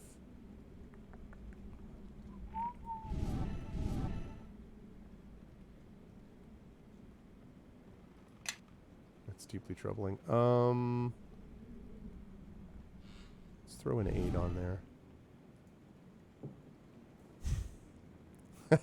Well, you know what's funny? I mean, I teach that play every year, and it's my favorite play. And it's the thing about it is that Hamlet, excuse me, Hamlet as a character is far more moral than the world which surrounds him. And part of what I think is going on, I'm going to give you all a sneak peek into what I'm going to be talking about with my students in a couple months. But my view is that Hamlet is an anti-revenge play. It's considered to be maybe the greatest revenge tragedy, but I think it's actually an anti-revenge play because what it's really doing, what it really creates is an environment where Hamlet does not want to be a revenger. He goes out of his way, unlike just about every other revenger you can find in the Renaissance drama in Renaissance England. In Renaissance English drama, every revenger is happy to do it. The issue is simply how will they do it in a really clever way or in a way that allows them to do it without being killed first. All the revenge plays are like this, with the exception of a play like, in terms of how they look at the revenger, with the exception of Hamlet, who questions whether he should be even doing it. And Hamlet does so in a way that talks about his modern circumstances. This is why it's often considered a modern play, because Hamlet spends much of his time saying, I may be crazy, maybe Satan is driving me, I don't know whether this is even the right thing to do I even have the right to do it? So he has to learn a series of lessons, I argue, to get to the point where he can become a revenger. And when he becomes a revenger, it's not a good transformation. He becomes kind of a lunatic, kind of being like, I'm going to kill blah, blah, blah. And literally there's a scene when this happens to him, right after he's learned the last lesson, there's a scene where he is struggling with Laertes, Ophelia, Hamlet's lover's brother, over Ophelia's dead grave. Two men fighting over a woman, even in her death. But is doing so. And Laertes is a very noble youth. The problem isn't that Laertes is evil. It's that Laertes shoots first and asks questions later, like most revengers do. So Hamlet really, Laertes does this throughout the course of the play, or I guess this, and Hamlet does this, and they intersect in that scene. And Hamlet really at that point has become Laertes. That is when he becomes, if you will, immoral. So that the only real winner in that play is revenge itself. Like, Hamlet gets his revenge, sure, but he does it at the cost of 7 people dead that weren't supposed to be.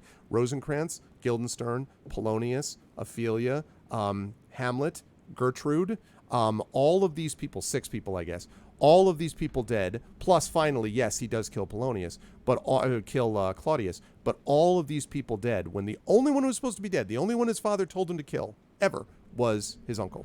That's it. Only Claudius. So really, that is it's so bad that at the end of the play, Hamlet basically has to say, let Fortinbras from Denmark, Fortinbras from Norway, take over for Denmark because Denmark doesn't have anybody left. Everybody else is dead, in the ruling state. And so that's really, I think you see revenge in the ascendancy there. So I think that play is really an anti-revenge play. And that's why that whole issue of morality kind of comes up in interesting ways. Yeah. Yeah. That's what makes him really compelling. You sometimes hear these sort of hot takes about like, oh, he just can't make up his mind. That's nonsense. Or he's a coward. Nonsense. He's a good warrior. He's a great warrior, supposedly. He's a great fighter. He's extremely intelligent. He's far smarter than anybody around him in that play. It's not about that. It's about the fact that he doesn't know if he should. And it ruins everything. And people get stuck in the middle of it. Ophelia gets, his collateral damage. Even Polonius, although no one likes him, is collateral damage. Oh, Laertes. That's the other one I forgot. So Polonius, Laertes, Ophelia, that whole family. Gertrude, Rosencrantz, Guildenstern, and Hamlet himself. 7 people, all dead, when you only had one person who was supposed to die, and that's Claudius. So, Yeah, but you got to remember yes, but that some of the revenge plays though are very well executed, even if they come out being a little bit like haha. But also there are great revenge plays in which the person decides to take revenge and is like, yes, let me do it. But they only do that after they figure things out midway through. Good example of this is The Duchess of Malfi by John Webster, which is one of the great Renaissance plays. It honestly is as good as anything Shakespeare ever wrote. It is a masterpiece. The difference is that John Webster, who wrote that play, John Webster had one masterpiece, right? And Shakespeare's got like 8. But the point is, that play is a masterpiece. And in The Duchess of Malfi, the guy who figures out who he's supposed to take revenge against, a guy named Daniel de Bosola, doesn't figure it out until basically late in Act 4, after his actions have caused all these other people to get hurt and killed. So there, it's not so much ha-ha, but it's also not him questioning if he should take revenge. It's just he doesn't know who to direct it against. So different kind of conclusion, ultimately. He went for the high score. Yeah, he got maximum experience from all of that, right? Okay. No, I would like another heal, please. Level 7. Won't you help me take that call? Boom.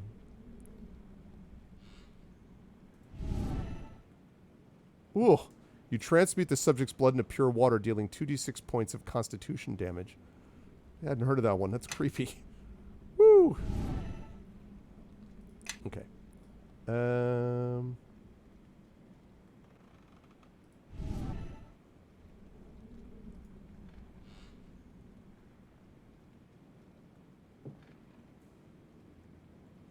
That firestorm was super useful. I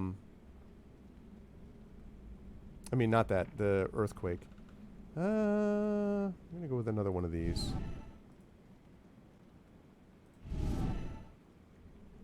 Gate. Greater visage of the deity. It's 10 plus 4 dex and aura.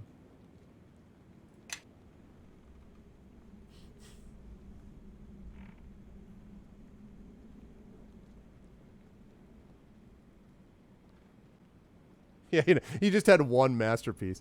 Well, no, I mean, like, but it's one of those things where, it is spectacular. Like, it's The Duchess of Malfi is a great play. If you ever get a chance... Oh, no! What'd I just do? I have no idea what I just did. Oh, no. What was that spell? I only saw the icon. I don't know what the spell was. Oh, level 4. Okay. Whew. Okay, that's fine. I honestly, for a minute, I'm like, what?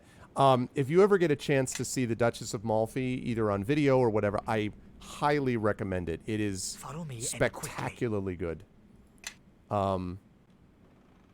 Spectacularly good. And, Can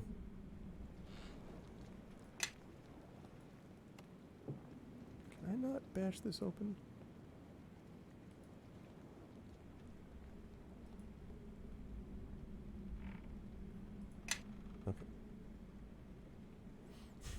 Yeah, Scrub. No, he wrote some other stuff too, but that, in terms of like that level of stuff.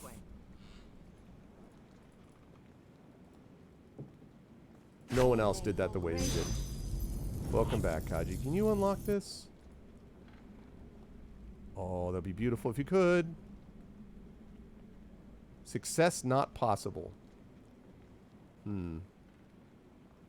It's a DC 39? Okay, wait a second. So there's gotta be a way I can up your dex, right? Do I have was it Fox's Cunning?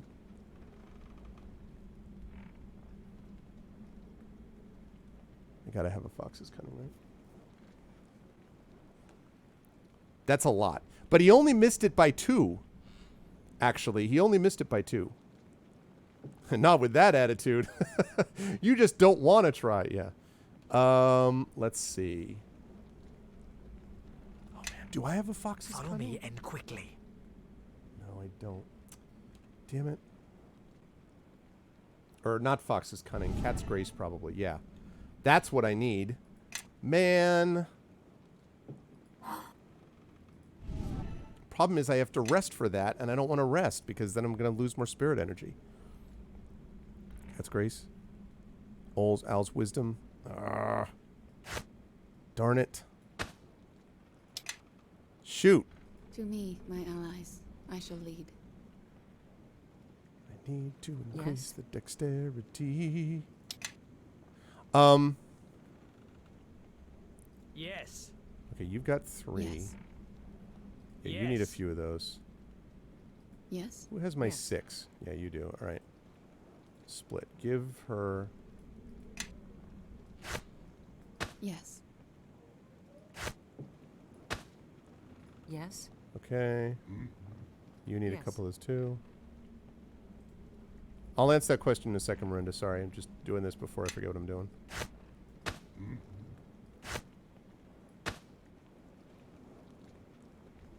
Okay. I am listening. Duchess of Malfi, John Webster. Masterpieces. Of course, these are going to vary depending on who you ask, but I think most people would agree, most scholars would agree. Masterpieces of Shakespeare would be Hamlet, King Lear, absolutely, one of the great tragedies ever written. They would argue that Twelfth Night is a masterpiece of comedy. I would agree with that. That's 3. They would argue, well, they might... Okay, these are those 3 that I just mentioned are going to be absolutes. Everyone's going to be on board with those. Most of them will argue that A Midsummer Night's Dream is, and I probably would too. After that, it gets questionable as to whether something is just a masterpiece or like spectacularly good. So, for example, I think Merchant of Venice is spectacularly good. I think Othello is either a masterpiece or spectacularly good. That's 6. I think some people would argue Measure for Measure. Measure for Measure is somewhat problematic. Some people like to talk about Julius Caesar. Julius Caesar obviously is great, has a lot of great moments in it. Henry V is really good, has a lot of really great moments. That's probably up there. That would be maybe 7 or 8. You would put Richard III probably in that category. So that's 9. And then you get into plays that I think are very good. I don't know if they're at the masterpiece level. Measure for Measure is very good. I don't know that it's at masterpiece level. Romeo and Juliet, I do not think is a masterpiece. I think it's very good. I don't think it's a masterpiece. Something like Titus Andronicus. Titus Andronicus is probably the shakiest. Oh my God, I can't believe. Go back to the masterpiece level, The Tempest. My God, I mean, it's one of the great plays ever written. Yeah, The Tempest is, again, an incredible masterpiece. The Tempest is brilliant. So that's 5 masterpieces I can think of off the top of my head. Then you've got, again, The Winter's Tale is very good. I don't think that it's masterpiece level, but it's very good. The 2 low ones would be Titus Andronicus and probably Coriolanus, I would say. And then Much Ado About Nothing is very good. It's not a masterpiece, but it's very good. So yeah. So those are just some off the top of my head. I need to go look again, but King John is and is probably a collaboration anyway. So how do I get this dexterity up here without resting?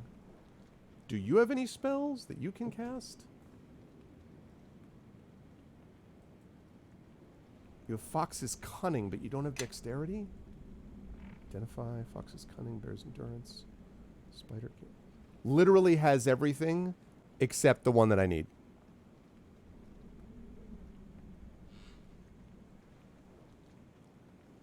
Ooh, if I could sit down and ask Shakespeare any one thing, it would be can you write another play? I would ask...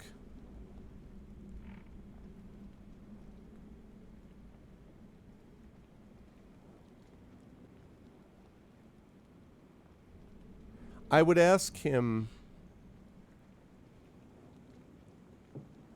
which of his characters he truly loved. That's what I would ask. Because I have a theory that he loved most of them, and I don't mean what they did, but the kinds of who they were, the traits that they possessed. And probably he didn't love all of them, but I'd be curious which of them he loved. Oh, God. I like Keanu Reeves since he did John Wick. That he did not cover himself in glory in that version, even though I love that film and I've seen it countless times. And that film I use to teach Much Ado About Nothing, to teach my Shakespeare class in the spring because it's brilliant.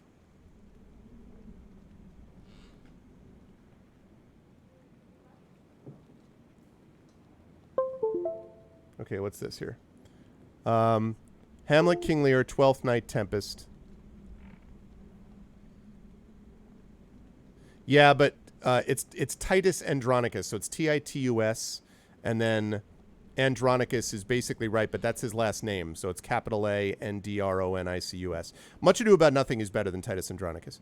Titus Andronicus is actually Titus Andronicus is an example of what I think is a kind of, he wrote it relatively early in his career. It's kind of a formulaic revenge tragedy. Now, because it's Shakespeare, it has great lines in it, but it frankly spends a lot of time brutalizing a woman on a female character so that you can show a man to be really upset about things. I'm not wild about Titus. I think a lot of people liked it because super bloody, so like Julie Taymor was all into it, but he did much better. Hamlet is a much more intelligent, thoughtful meditation on vengeance than Titus Andronicus is. Oh, thank you. I tried. Okay. I'm so frustrated that I can't. Okay, you know what I'm going to do? I'm going to save it. I'm going to try to rest. What? What do you mean? No. Okay. I am listening. Save place. Okay. Key, because of all that spirit energy. Oh, wait. I'm glad that I quick saved it because the whole point is that I need to make sure that one of them has Cat's Grace.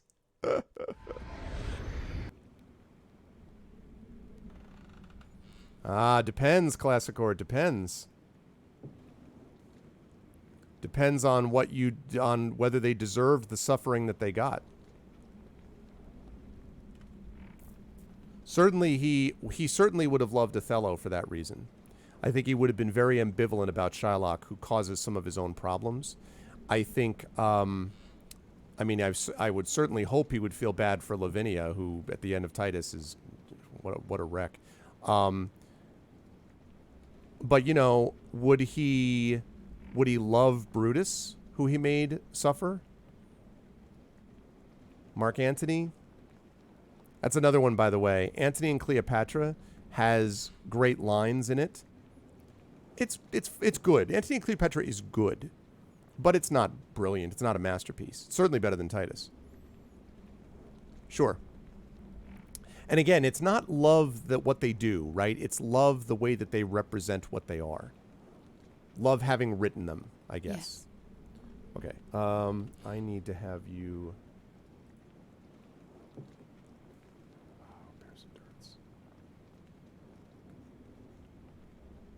What the heck is Cat's Grace? Is it 1?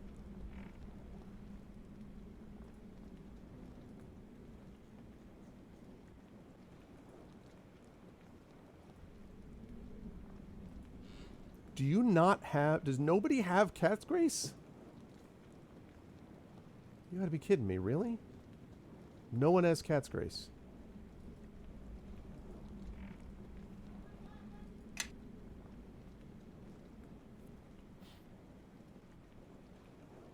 Cat's Grace, Cat's Grace. Who would have that? Yes. Yes. Right, so you can't do that. Yes. Do you have Cat's Grace possibility? Ooh, I forgot she had a bunch of ones there.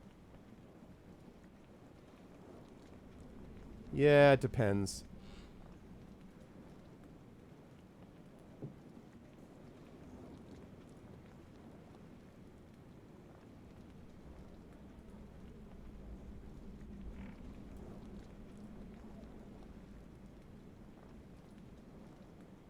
No Cat's Grace. Amazing. That's really... Man. No one has Cat's Grace. Don't I have an armor that Cat's... Oh, do I? Maybe I do.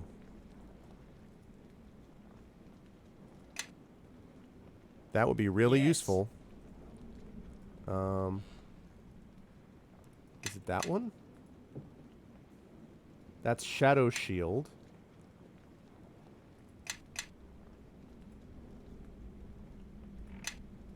No.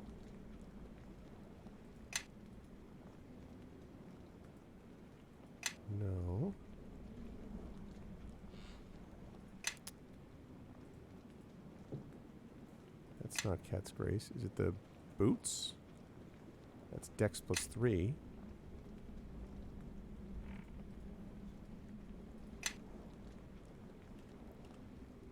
Maybe I can find... There's got to be a better way to do that. Cat's Grace, Cat's Grace. Oh, it's going to take even longer.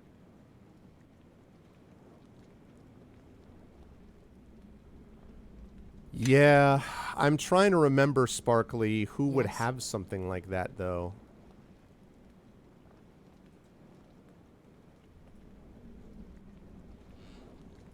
Concentration. This is the Shroud of the Elder Doom thing.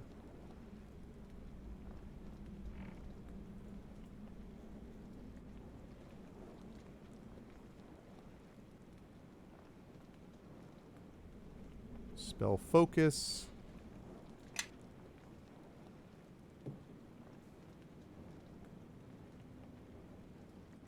Ring of Wizardry. No.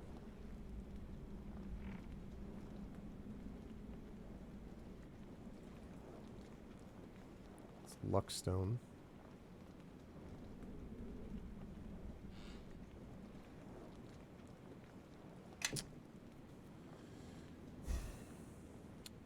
Follow me and quickly. Maybe that's right. Let me see. Ah, yes. Okay. Okay. Okay, there is one. There is one. All right.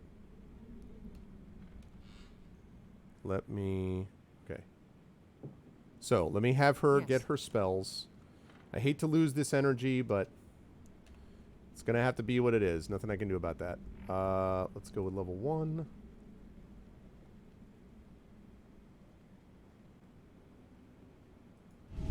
Magic Missile at high levels is not to be messed with.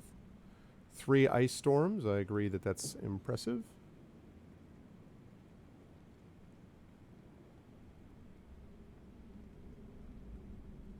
Oh, that's fine, Echo. I always manually host anyway. I never do auto-host for a variety of reasons.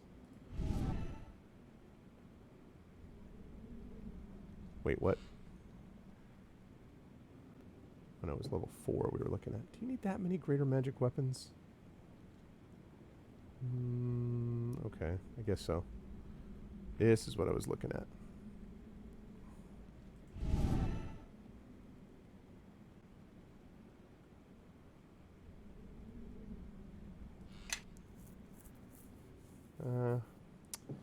Yeah, extend spell's cute, but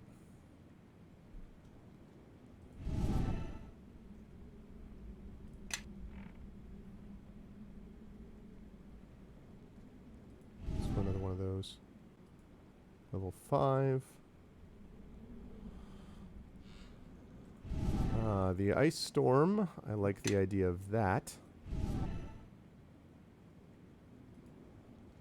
Level 7.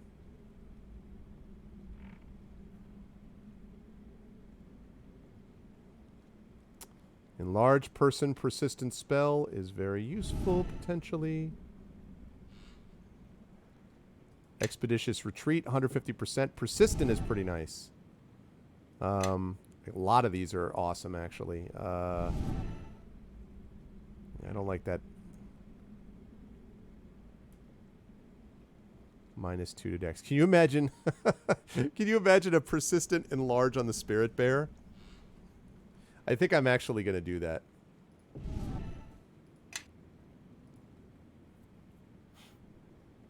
I forget. I think it was Karth who was telling me about the joy of Empower, and I was like, yeah, I can definitely see that.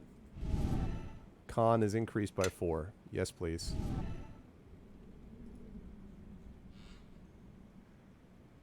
Oh my God, a persistent haste. Oh. Yes, please. Persistent spider skin.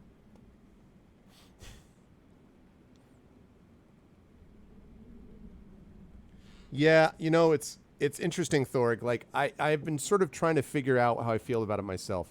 I don't love it. I don't hate it yet. We'll see if that changes. No, I don't need to do that. goodness, that is super powerful. Okay.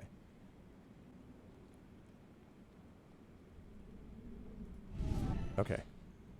Awesome. All right. So, has everyone got what they need? You've got your thing. Okay. Come this You've way. got your thing. Yes.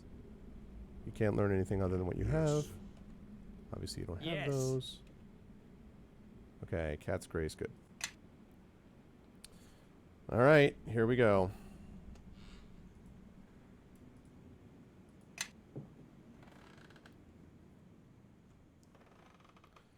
$59 spirit energy. I know I could suppress it, but... Oh, wait. No, it was fine. Okay. It was fine. Fine. All right. So... Yes.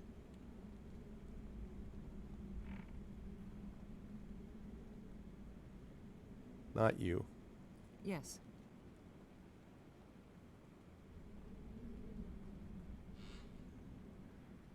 Wait.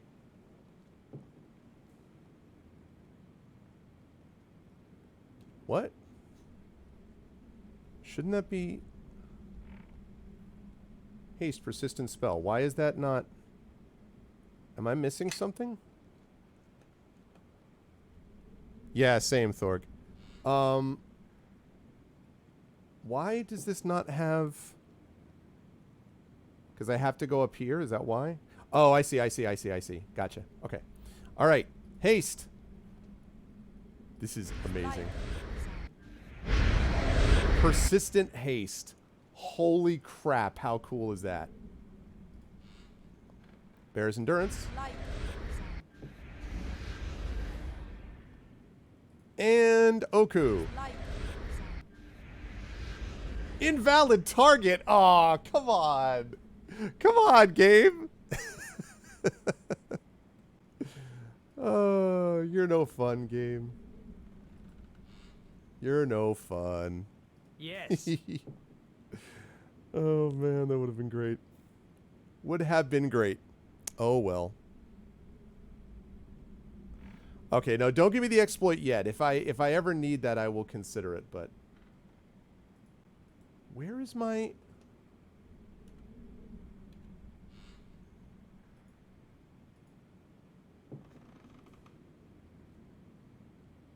What? I don't... Where is my freaking... Where's the Cat's Grace? Yes. Yes. Yes.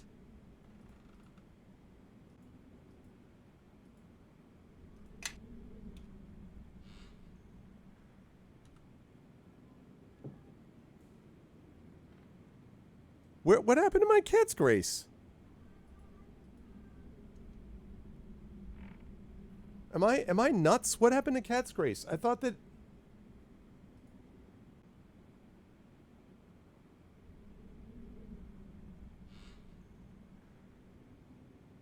Ah, the sorcery reference. I don't understand. I had a level 2, and all of a sudden the level 2 is not here. Really? Okay. Ah, that's so annoying. Ah. Plus 4 AC, plus 10 hit points. Yes. Yeah, but the problem is then that's going to screw up all the spells that she just got. Yes.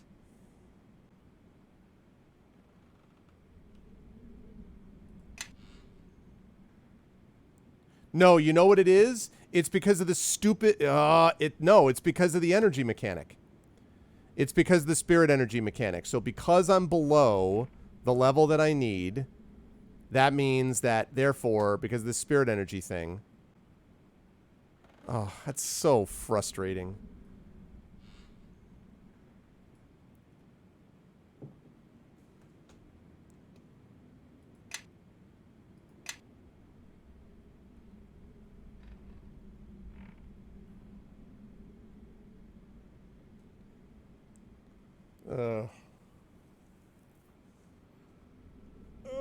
I mean, I could suppress...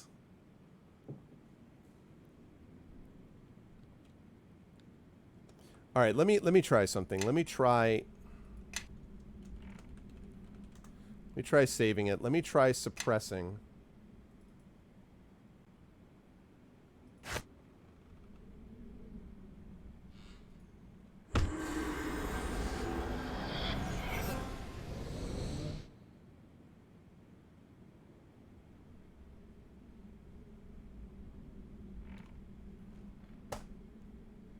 That's such garbage. Like, ugh.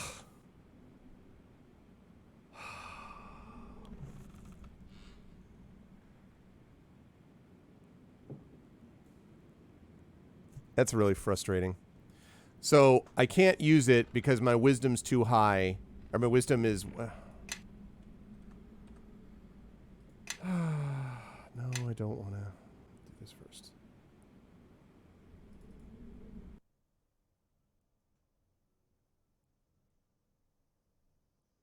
Shit, might have to reload the quick save.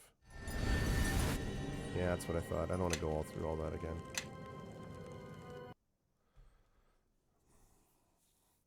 So I've got to...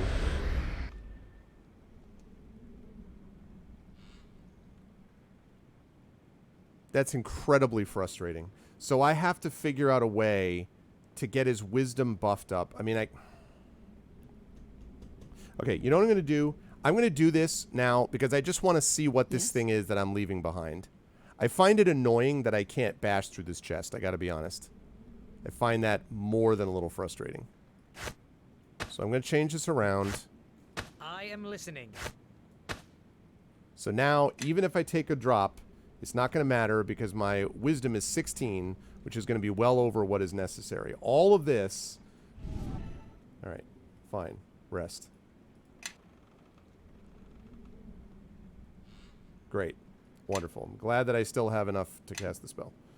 All right.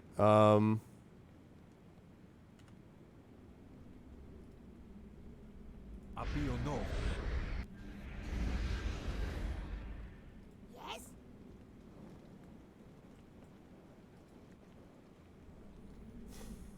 Hey, what's up, big boss? Success.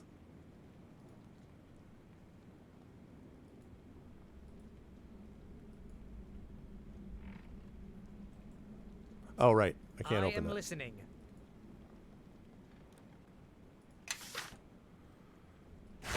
Okay, what is the benefit of this that I just got? Yes. Energy drain. Power word kill. I already had that. I am listening. All right, this staff. Staff allows you to charm or even dominate another. Sorcerer level 4, level 5, wizard level 4, wizard level 5. Usable by sorcerer, wizard, charm monster 10, charm person 10, dominate person 7.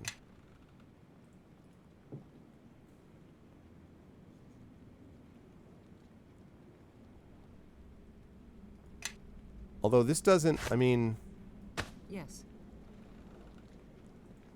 But it's not a plus staff, right? It just gives me more spell slots and the charm monster. Good to see you, big boss. I don't know. I don't think that that's worth it, frankly. To go through all of that for that, I don't think it's worth it. It's interesting though, that Rakshasa staff. That's interesting, but I don't think it's worth it to go through all of that nonsense, so.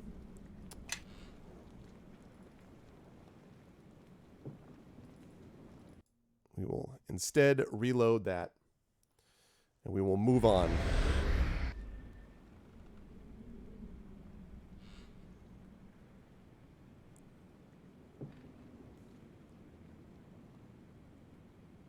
Okay. So yes, he's dealing with that. He needs his spirit energy. Yes. Yes. Yes. Look at this guy. 462. Follow me and quickly.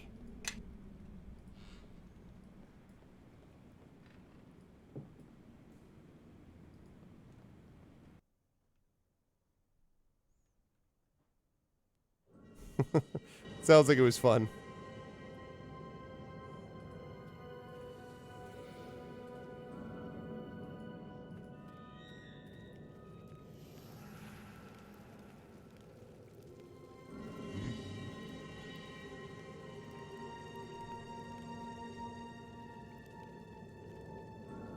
His con is increased. Hasted. Dude, the permanent haste is pretty freaking sweet, honestly. That is very, very nice. Okay, so my only problem right now is the spirit energy. That was a nice little side jaunt.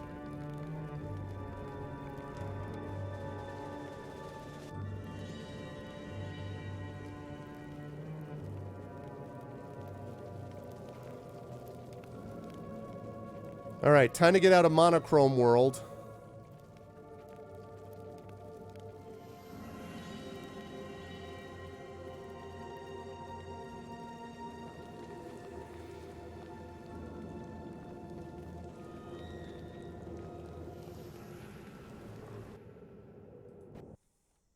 Okay.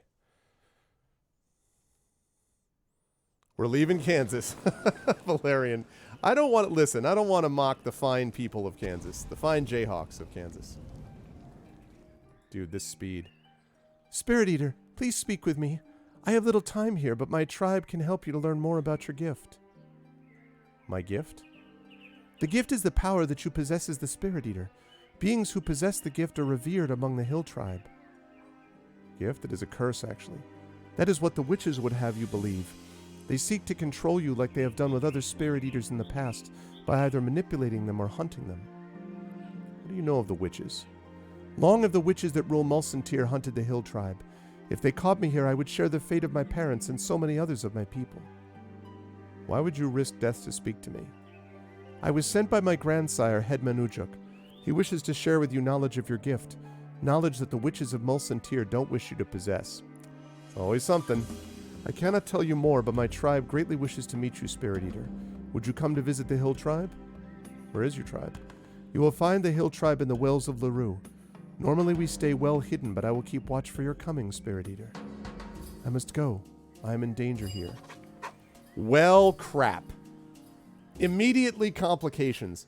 I have to say, though, I'm increasingly impressed with this adventure. I see why people like it as much as they do. So we've got 3 things to worry about now, folks. We probably have to go here first, then head up north to Ancient Knowledge. So first we'll figure out what the Hill Tribe has to say, then we'll figure out what the Woodmen has to say, and then we'll deal with the Sunken City. That's the plan. But not before we get a metric ton of stuff. We have to bring back Kalen to Ephraim and Souza to turn in that quest, and then we have to buy a bunch of stuff because we got some serious monies. Yeah, of course they're well hidden. Hidden by the well. I see what you did there. Man, it's the spirit energy that's the issue. But it's okay.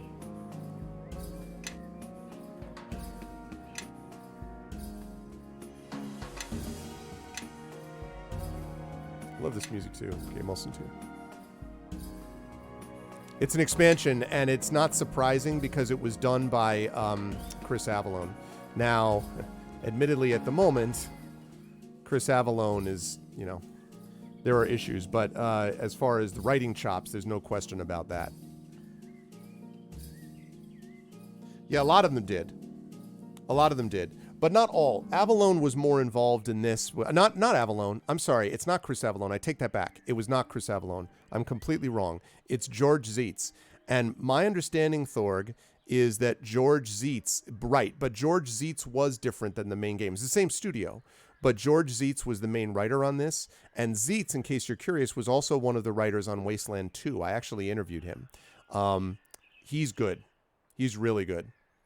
Yeah, George Zietz. My bad. So Zietz is good. And that's the guy who wrote this, and I've been impressed. Kalen, little sister, it is good to see you in the Prime again. You need to stop flying from us. Was your search successful? I have made progress, yes, but we are still far from what we seek. It is good to see you, my siblings. I have missed you. But how did you come to be here? I had thought that we would not let our eldest sister, leader of our humble menagerie, go into exile alone. Who would feed us, change our cages, sing to us? Nay, to abandon you, I would sooner let the antlers fall from my helm like leaves. Although the removal of your antlers would make it easier on door frames, my brother, many still bear wounds from your entrance. I am pleased to see that the gravity of events has not diminished your charming rivalry. Glad I could reunite the two of you with your sister. Yes, we are especially thankful that you brought her to us. 2,000 experience, 1 point toward good. even though you did not require our help against the spirit army. Kaelin, please come home with us to Celestia. I know Grandfather will reconsider your exile if you will just make penance to Kelemvor. The menagerie misses you, sister. We need you. Kelemvor is a just god. Trust in him to resolve your inner conflict. There are wrongs that remain unrighted by Kelemvor. The truths I seek are sacrilege to his doctrine. Then let us journey with you. Hell yeah, join. We could use more. Let me get Susan the Crow. Let me get, the Stag. Let's get more people on board.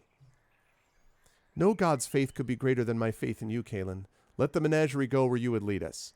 Absolutely. Susan, no, you speak sacrilege against Kelemvor. Shut up, Ephraim the Stag. Join us. Ephraim, do not recite Grandfather's words. Look into your own heart. You would not have come with me to find Kaelin if you did not feel as I do. Susa speaks truly. I would follow you to any end, Kaelin, even to the end of faith, if you would but lead the menagerie once again. Yes, lead it, but lead it in my party. What? My path now lies with Arvin. I cannot take you on this journey with me. No, don't listen to her. She could totally take you on the journey with me. I would like you to join in this journey with me. Ephraim and Susa, please join me on our collective journey. That's what I would like. Please join us.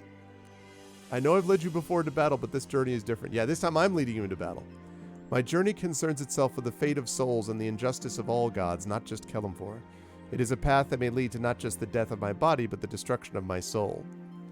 I will not risk sharing that fate with my siblings. Yes, you can. She can and she will. Please join us. Please return home. No, don't return home. May the menagerie live on even in my absence. But Kaelin. No, Ephraim. Behold the conviction in our sister's eyes. I don't have that conviction. Behold my eyes. My eyes are saying, we cannot sway her from this. Arvin, I insist you take my helm. What? Come yourself and use it to keep our sister Kaelin safe. Do not fail her, or I will return to take back the helm and your life with it. I will do my best to keep her safe. If you cannot wear the helm, then sell it and purchase something more suitable. I can fashion another helm for myself, but my sister, she is irreplaceable. Yeah, that is a good line, Miranda, I agree. I will miss you, Kaelin. I will pray for you. Farewell, my siblings. I will always carry hope that we'll be together again. Okay. Let's check this out. The trademark of Ephraim the Stag, the half-celestial warrior, is one of the menagerie, a group of siblings once led by Kaelin the Dove. Though it looks to be rather heavy and unwieldy, the helm actually feels rather light. +4 AC, +4 con, freedom of movement, 10 divine resistance, 50% of weight. Hell to the yes. Yes. And you know who could use this? Yes. Yes, indeed. Actually, let's make sure that does anything. 28 AC. Oh, it doesn't improve her con, though. This is never going to work, but... Oh, I wanted my spirit bear to have a stag helm. That would have been so great. Yes. You also have a helm, though.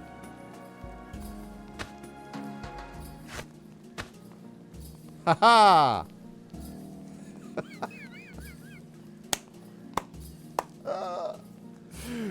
Don't worry about the tattoos. Never fear. The Wizard of Thay is here. Just hear those sleigh bells jiggling, ring, ring, dingling too. Right, that's what I'm saying. So a better con. And a better AC. That may be useful, but let me see. Better con, Yes. better AC.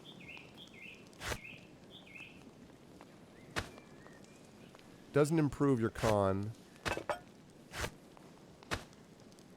Now see, that's weird. Look at this. This is improving my con. It says it's not, though. So see, my AC improves by 1, right? My con doesn't change, but notice the hit point difference. 234. 270 out of 234. So something is causing it to feel like there's a hit point boost, even though it's not getting... That's true, Tarn Bears do. But this is not... But it's not improving its con. That's weird. Because the thing is, she's more likely to be in the front lines than Sophia is, and she could use more con boost than Sophia does. Yes. Yes. Yes. I'm not going to change off of what I've got for me. Yes. So the question really is... Yes. Yes.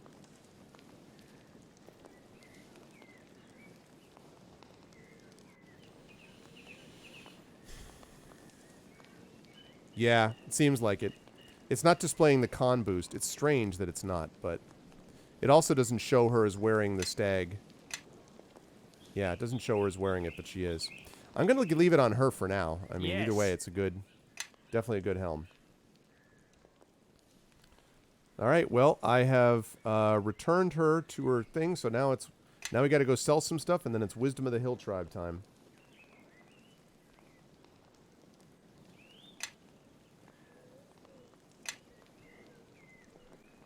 Right, yep. I agree, Rudnell. That's what it feels like to me also. And there's no reason that it shouldn't boost her con. I mean, like, I don't think she's got multiple things of that nature that boost stuff. I already introduced... There are my siblings. Yes, we just spoke to them, I think. Azim. Alright, Azim.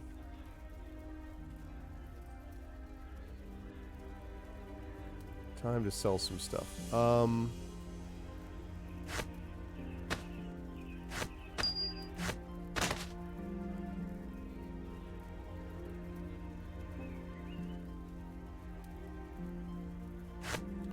Put that in there.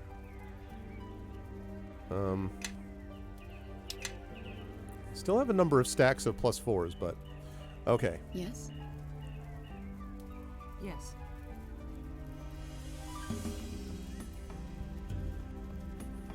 Okay, we're holding on to that.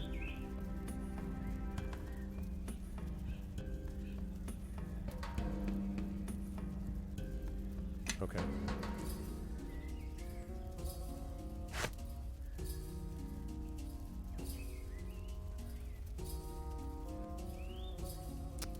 All right. So... What? Oh, not you.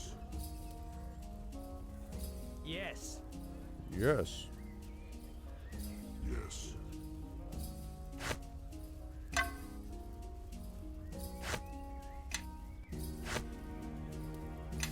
$260,000 gold and counting.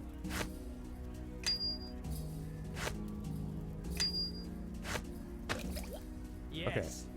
What do you got? What do you have? More importantly, what do they have? Half plate +4. You got anything better than that? You have no bracers? You do better than that. What do you got for magic stuff?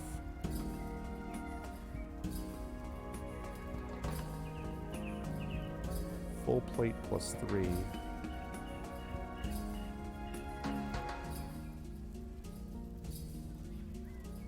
Oh, this is for monks. Yeah, that's for monks. I saw Sacred Hands and I got real excited for Kalen, but then I was like, not going to be what I thought.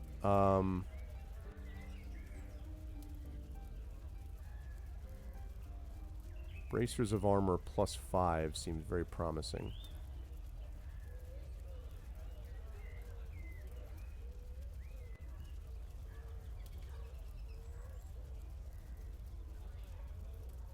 Okay. What is this? Those darts? Yeah, I'm not interested in darts. Okay, so I can get more. I can get more ammo. Do you have any more like heal spells? No, I already bought a bunch of these. Is the problem? I can improve this though. Ring of Protection +4. Yep.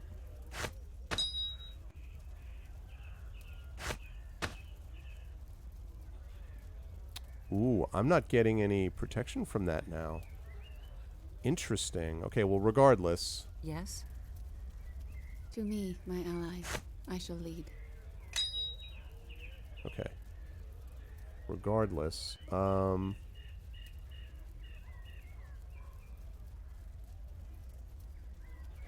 Wisdom. All this stuff is not useful for that reason. Although it said he can wear rings.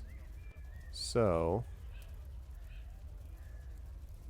shoot, that was a mistake. I should have given this to him first. Doesn't work? Aw, man.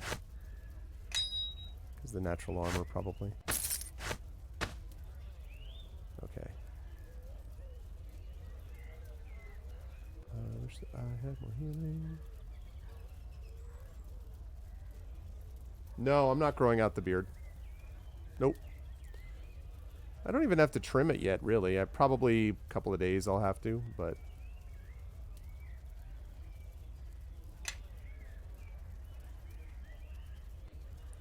But I am not at the moment. Okay. So, that basically means bracers of armor +5. But he can't use... He can use amulets and rings.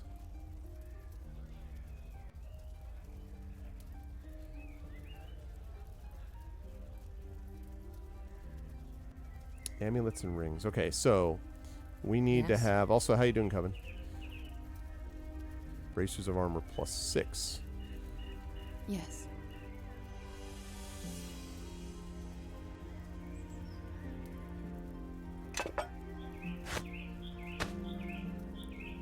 $29. Okay.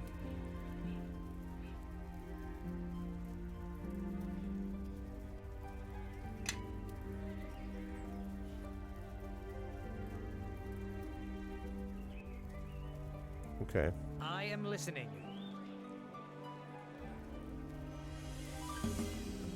Okay. Let's get some more arrows. Used a bunch of stacks. Time to use some more.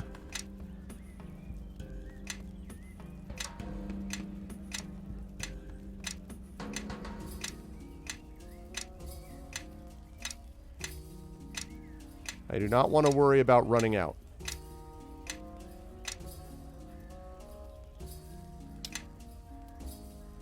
Okay, I think that's pretty good. Good. Now, Mother Theodora. Yes, this is the thing. Okay. Yeah, that's right. This is the +4 AC, +4 will, +8 regen. Which is just still way... I mean, like, I didn't even have close. I had, like... I built up to, like, 230,000 gold. Like, I'm not going to save 200,000 gold until I get to this point. Half plate +4 would be nice, though. What do you have right now? Oh, you have half plate +4. Never mind, then.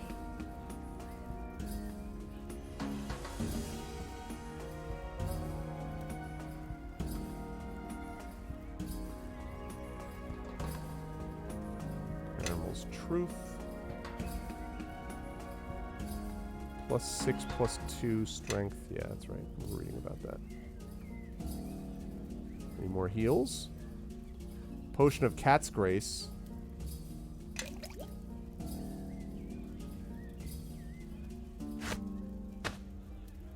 Wish I had had that before. Okay, let's see. So...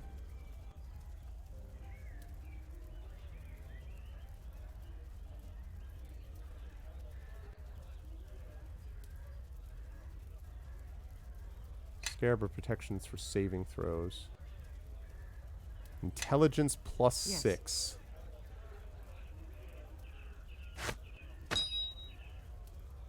it does make a big difference.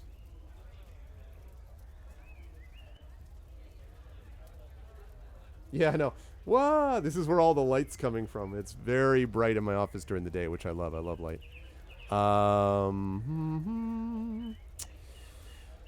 Oh, that +6 intelligence boost is awfully nice. You know what? I think that getting over... I mean, this means that I get 1 extra level 4 wizard slot. Frankly, that, compared to... Yeah, it's just not...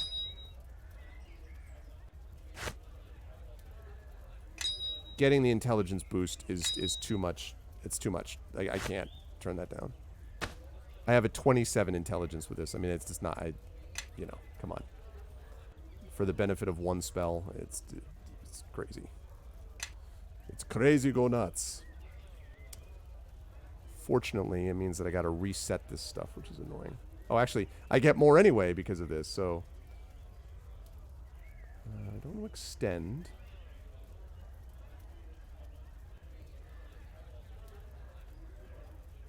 Let's go with 1 gust of wind. Let's go with 1 deep slumber. Another stone skin. Level 6. Persistent light spell. Well, we don't really need that. Everyone's got light of some kind or another. Hey, J-Rab with the Prime sub, the 39 months of support. Thank you, Jay. Thank you, thank you. I appreciate that. I hope you're doing well. Good to see you as always. It says this doesn't stack with haste, right? Yeah, it's too bad. Too bad. So sad.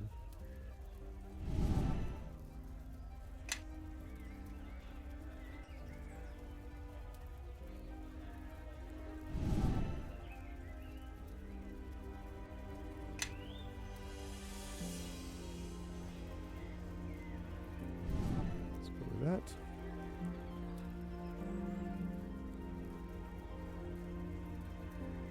Bear's endurance right now.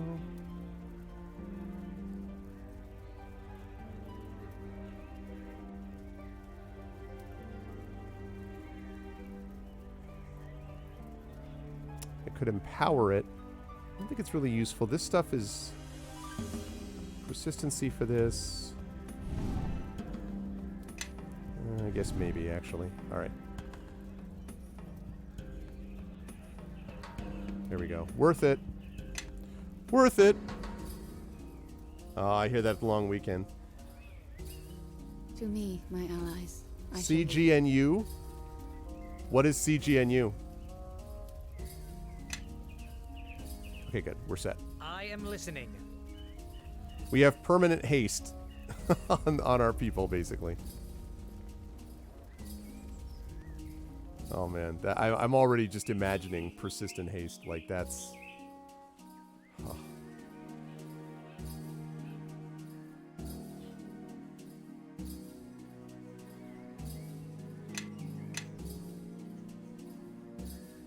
Oh, Crazy Go Nuts University? Crazy Go Nuts. One thing I have a problem with right now is the spirit energy situation. That is a problem.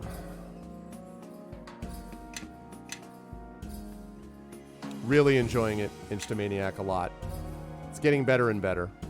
I'm also really loving some of the persistent stuff. I mean, listen, it also helps that my main character now is level 23. I've never played a D&D game where I've got a level 23 character, so just watching that. I'm not crazy about the spirit energy mechanic still. I don't love that because I don't love the timer. I understand there's ways to mitigate it, but it's just... It's something I'd rather not pay attention to, you know, like I don't, so I don't know, but.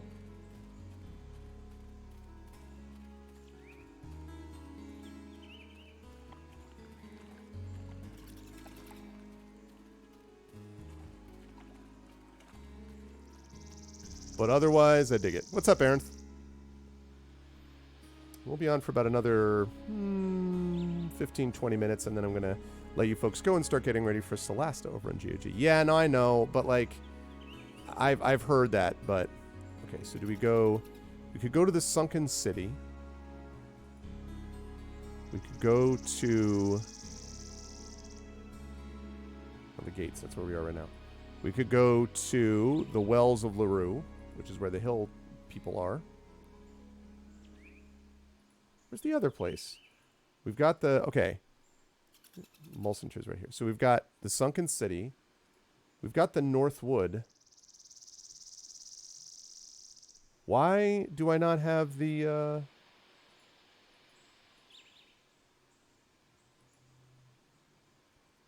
Why is it not showing me the Northwood? I'm not going to the Northwood yet. Yeah. I'm not going to the Northwood yet, but shouldn't the Northwood be up here where the Woodman is? Am I missing something? Like, east here, like, is the Sunken City, but I'm going to that last. I do want to go to the Wells of LaRue first anyway, but Oh, you take the boat in town. Okay, well, I want to go to the hills anyway, so let's do that. We're going to listen to the hill tribe and tell them, hear from them what they think about our curse.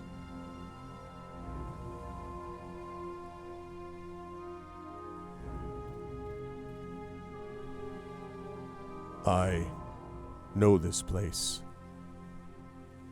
I remember a pool, a gathering of beasts, water rushing from above. The moisture on the air, it carries the scent of my clan, and their voices too. They are near. Arvin, can you hear them?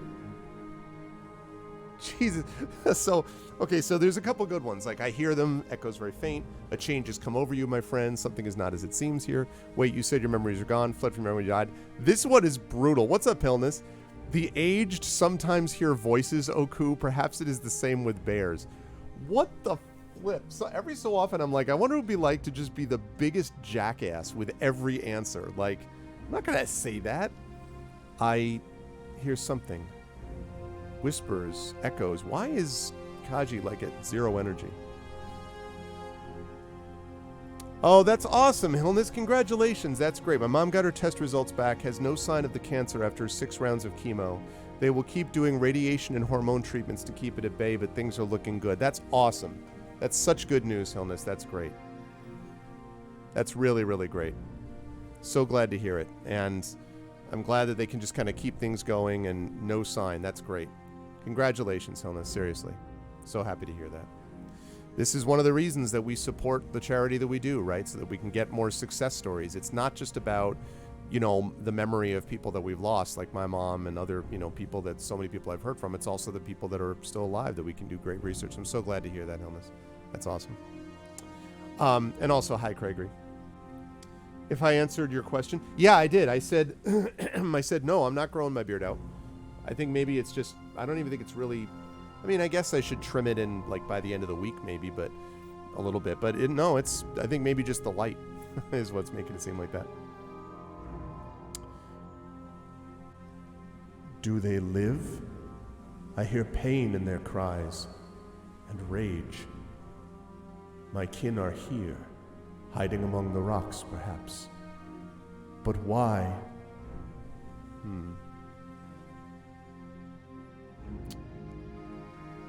Is that possible? We'll search these gorges till we find them. Your eyes are sharp, and my nose is keen. They won't elude us, though their voices are hard to catch. I hear my name in their calls, fleeing into the crags like a playful wind.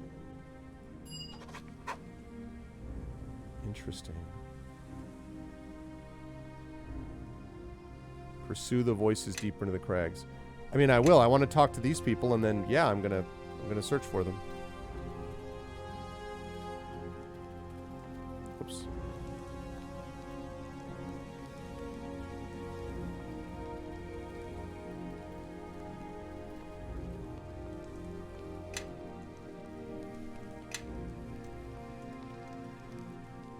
The hills are alive with the sound of spirit bears. Yes.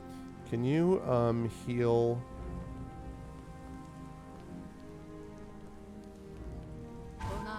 No. I don't want you to cure yourself.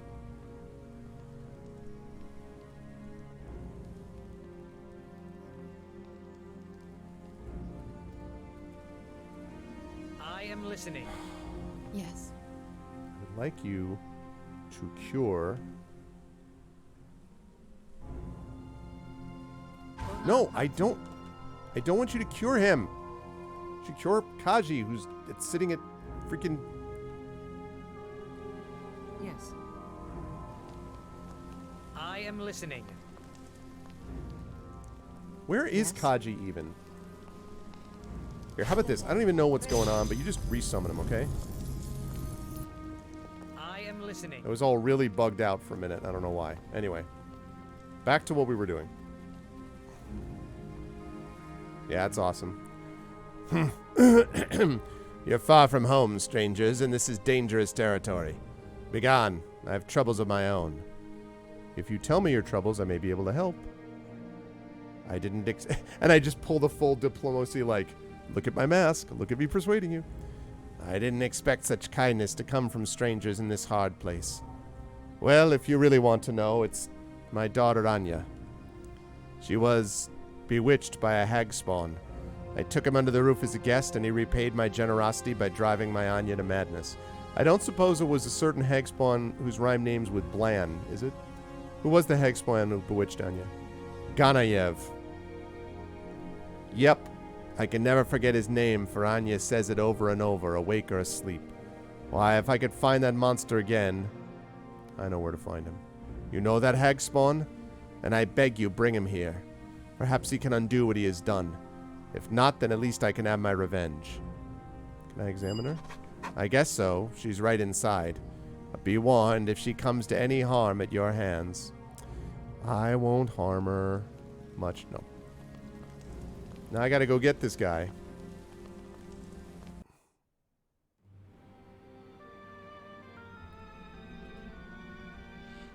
Oh, Gon, you're such a tease. I know. Father would never approve. You want to wait until we're married? But Father doesn't have to know. Ganayev, my love. Ganayev, my love. Ganayev, right.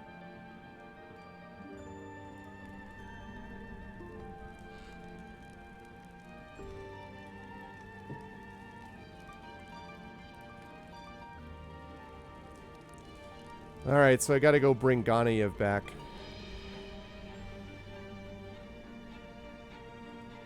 Actually, I don't remember how to switch parties. I want to do that now, because then I'm going to get rid of Ganayev again.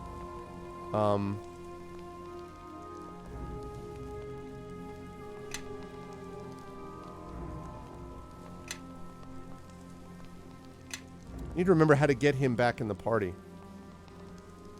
That's a real... Exactly. That's a real catch for a bard. Yeah, you speak the truth.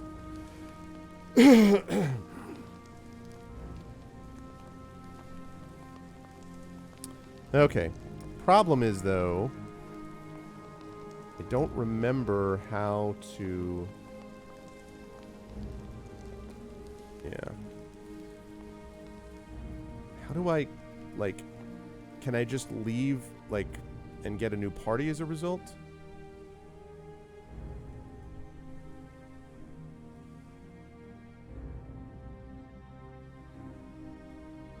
How do I change party? Because I don't know that there's a particular inn or anything like that, and if I keep running back and forth, then all of a sudden I'm going to have spirit energy problems.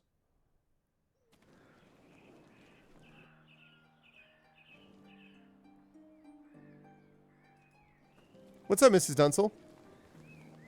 You have to go to the theater in town?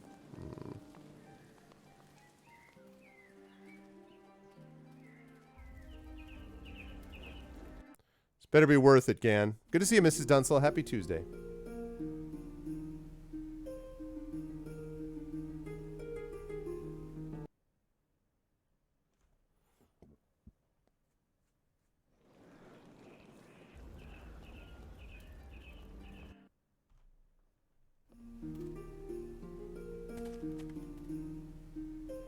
I talk to you to do that?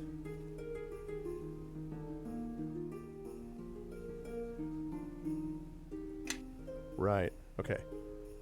Gan! Back again, I see. And what may this one do for you?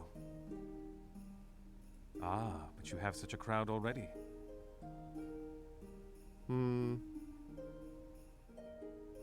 Very well. I shall wait here until you have need of me again. Excellent. I cannot wait to see where the winds take us now.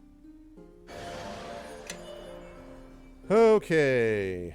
I guess I'll Yes. level you up quickly, Gan, but I'm not spending a lot of time with you doing that, because the whole point of this is to get you to explain what you did to that poor, innocent young girl.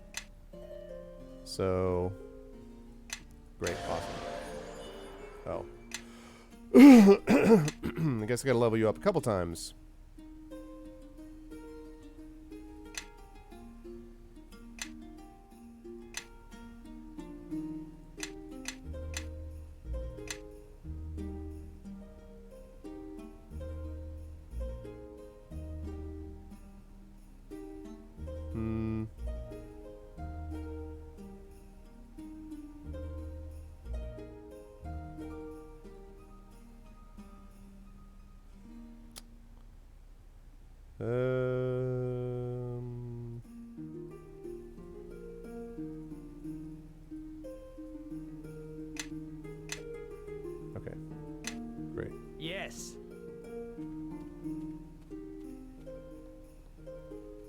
Alright, be back, Kaylin. So I gotta go. Okay, I gotta go and, like, solve this problem. And then bring him back and get my cleric back.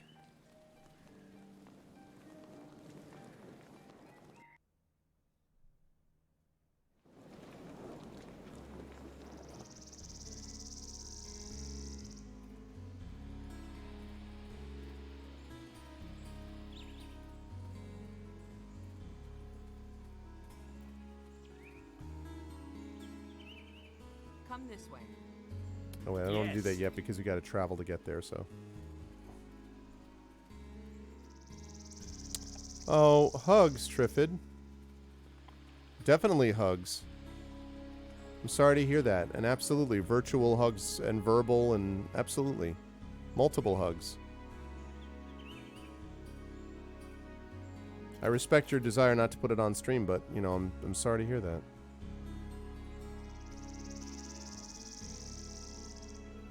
Please let us know, you know, please let me know if at some point you do want to, you know, give more information or whatever, you know, however we can help. Absolutely.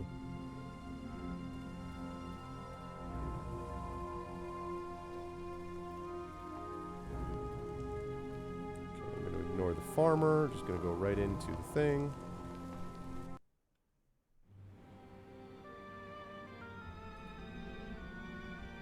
Oh, Sir Ganayev. Sir Ganayev, maiden, you've mistaken me for royalty. I'm better than that. Ah, that tickles. What did you do? Curious, she does not even know I'm here. She's sleeping, lost in a dream. Shall we wake her? No, no, don't wake her.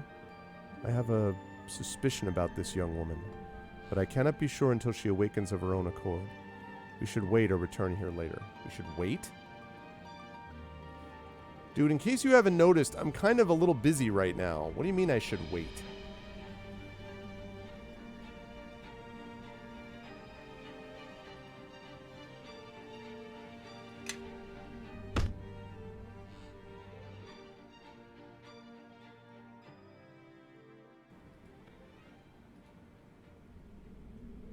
What? And how may I honor you? Okay.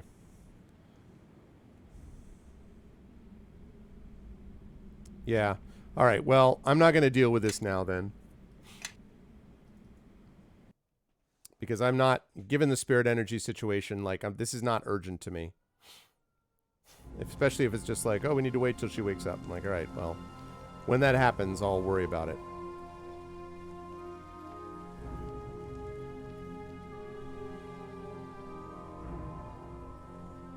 Everyone get here. Yes. I am listening. I would like you to summon your familiar, summon your bear. Yes.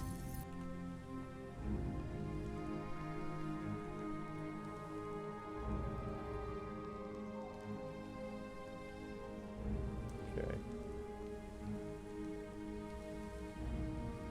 Haste. Light.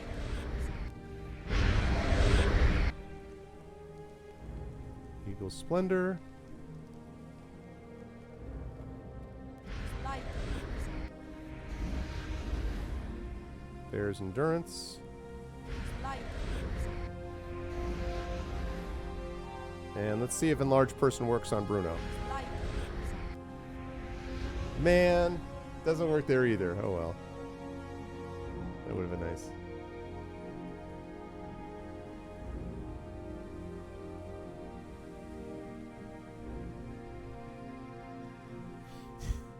Yeah, exactly. I don't I am exactly. I listening. haven't quite got my head around how, you know, what the situation is with him, but all right. So we have to go up to this Hills of LaRue, and we have to find this people for Oku anyway. Okay.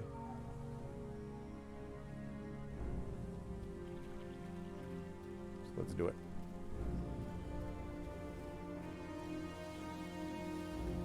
Aha! Welcome, Spirit Eater. I've kept watch for you.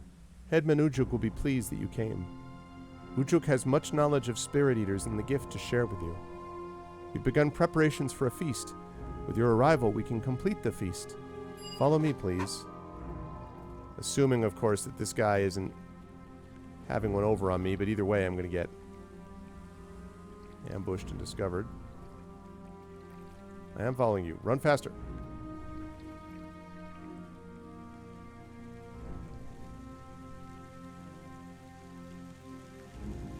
The Grand Surgic is waiting ahead. I'm trying to move. I'm trying to move.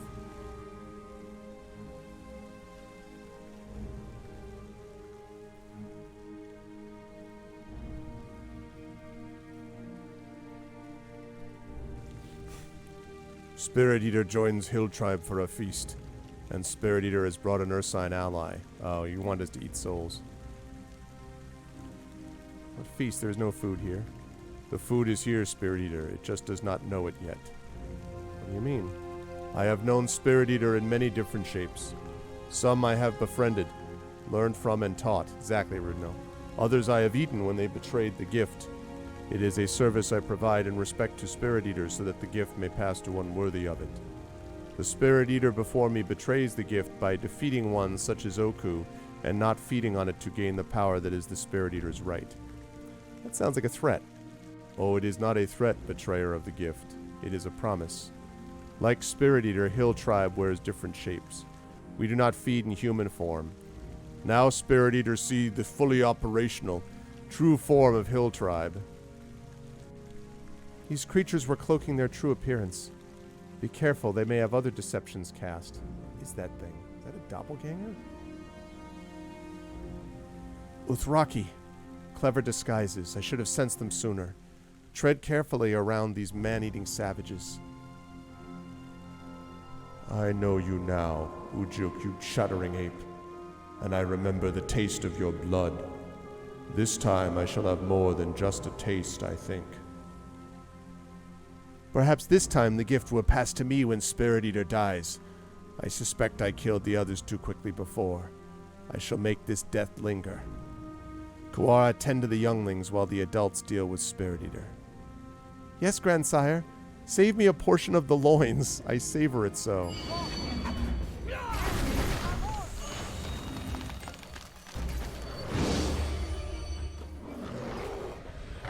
Ujuk's second wife.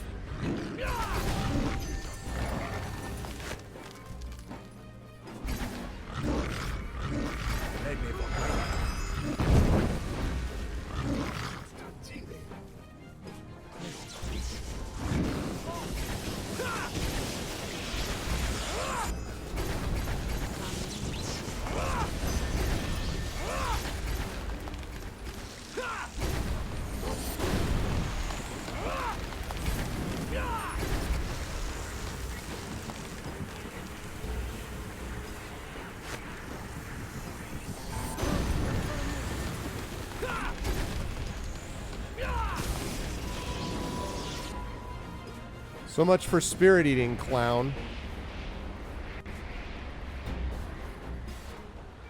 People are always the same. They're always just like, oh yeah, I'm, you know, this guy and I'm super powerful and this time I'll do this. And I'm like, really? Really? Give me a second while that departs. Were those spirits, by the way? Were those spirits? Those weren't spirits, right? The Uthraki are not spirits. I didn't need to do, like... I didn't need to do my exiling them to the other plane type of thing, right?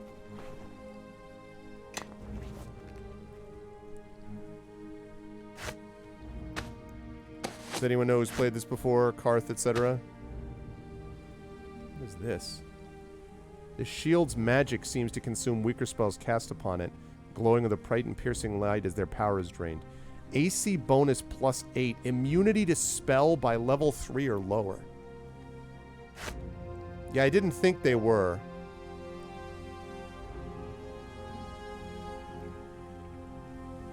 No, but these are the Uthraki, though. I don't know if this is the same thing.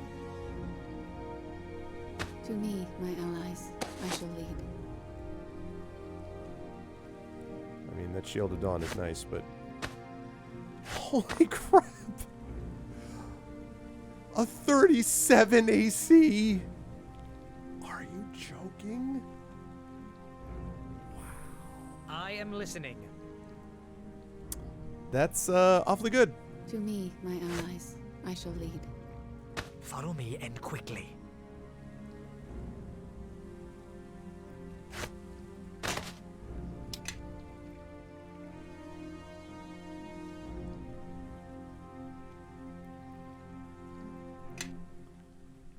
Yeah, because my worry is that I needed... Damn it. This is the problem, is that I keep forgetting about the spirit stuff, and then I get through, I'm like, okay, great. Then I'm like, wait. I'm being hurt, aren't I? Alright, let me try that fight one last time.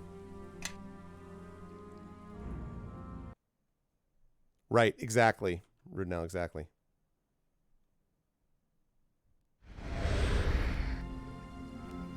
Yeah, seriously.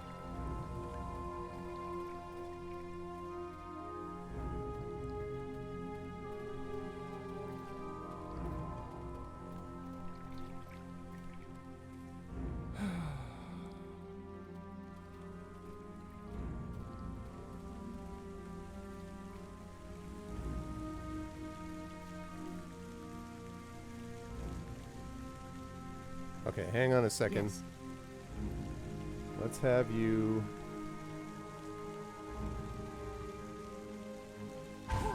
cast a couple things here.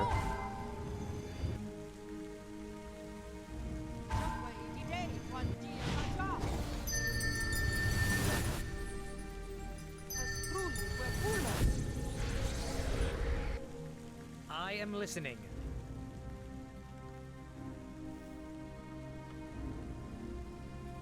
Okay.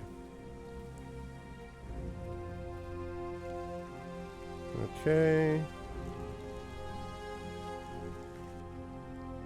This thing.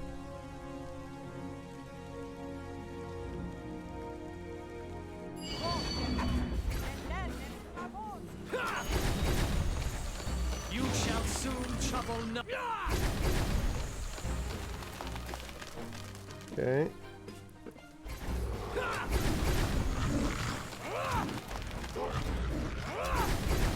Okay.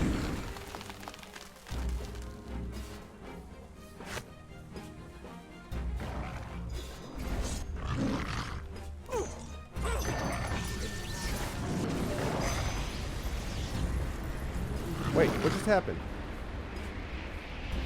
God damn it, Oku!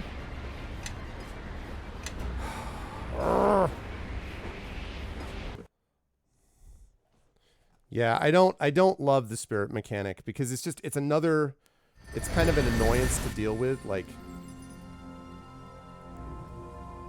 what feast, what do you mean? Continue, sounded like a threat.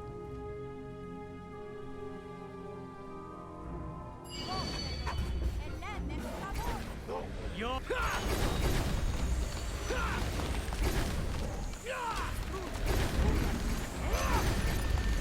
Okay.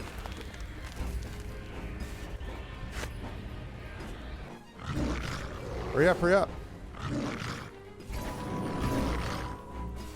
Did I get it?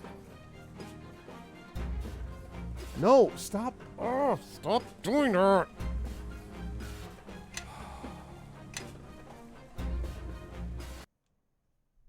Yeah, I just, please. I guess what I need to do is I need to back everybody off the minute I do this. Like, it's just busy work. What?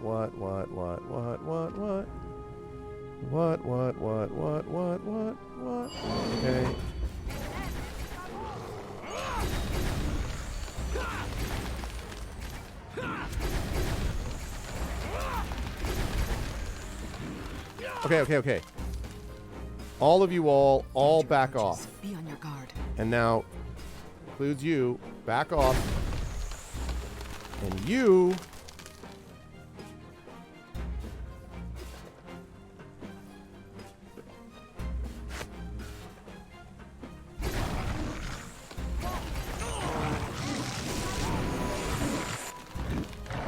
Did someone just...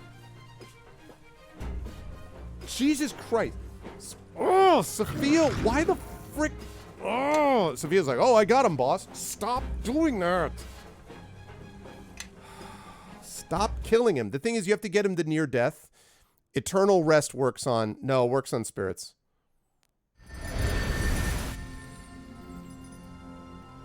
It's really frustrating. Maybe if I turn the AI off.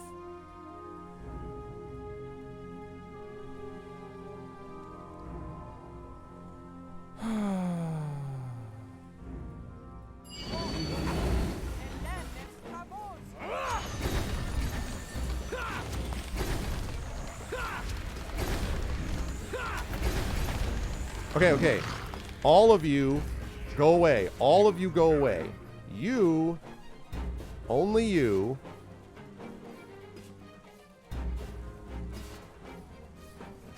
Eternal rest him. Okay, please. Please do it quickly. Whenever you freaking get up. No, I asked you to eternal rest him.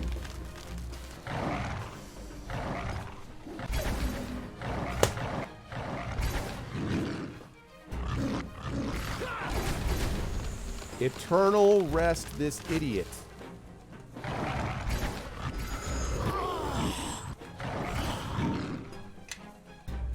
Yeah, I really wish there was like a mod to turn this function off. I don't like the spirit thing.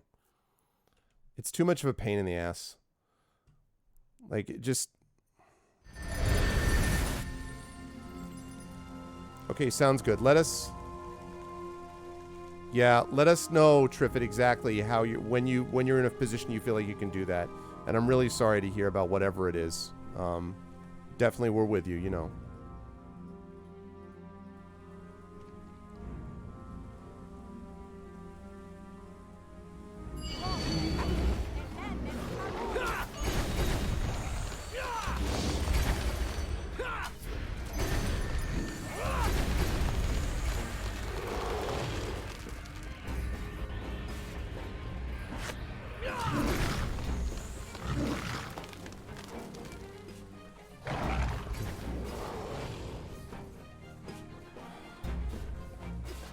Pollock, you get the hell down.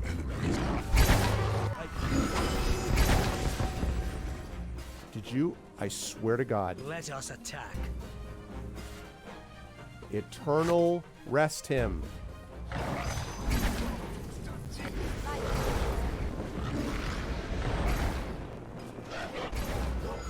Did you eternal rest him? Did you eternal? What is the delay? Eternal rest him.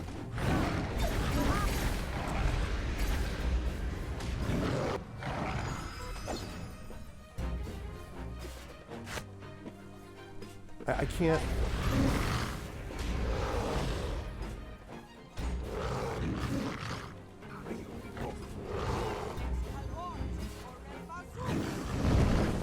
It's not doing anything.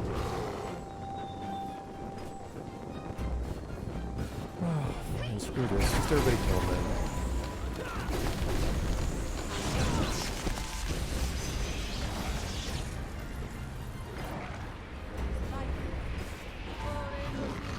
Really wish I knew why this isn't working.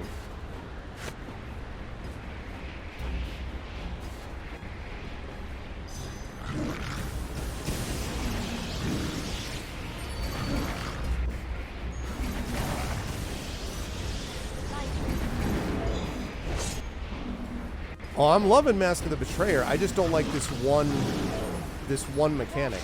It's just annoying.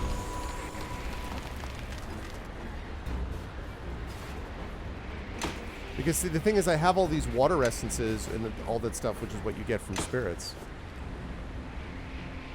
So...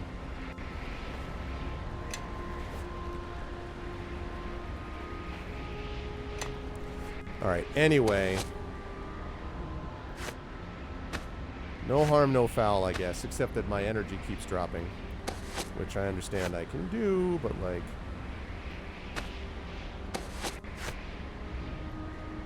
Yes.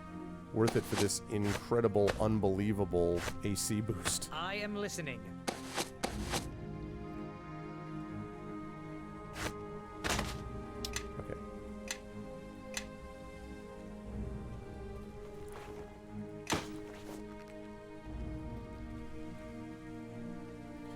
So much for the hill tribe, which I thought was going to help us out. But anyway. Yes.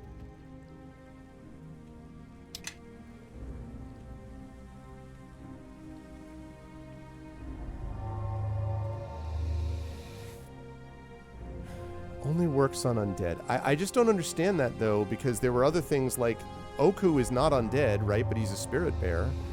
So I don't really... I don't know. Okay. I find that confusing, but okay. Yes. Right. Have you level up.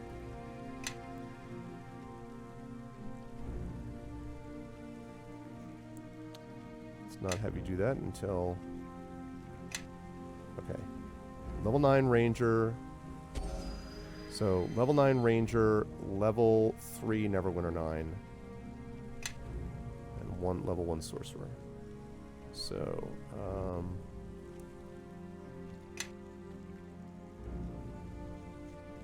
anything at level 4? No, anything at... Yeah, Combat Mastery, that's what I thought. Alright, let's take another one in Ranger. 25 Dex.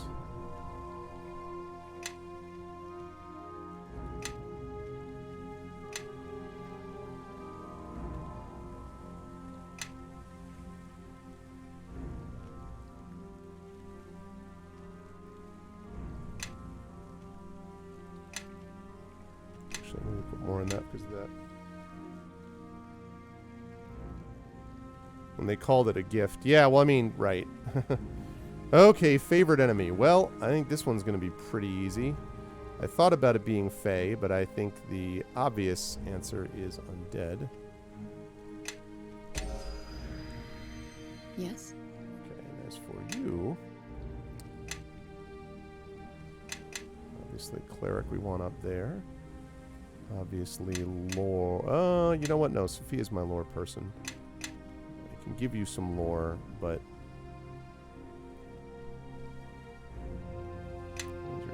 That's the thing to worry about. Any more spells? Yes, you do. You have another level 5 spell.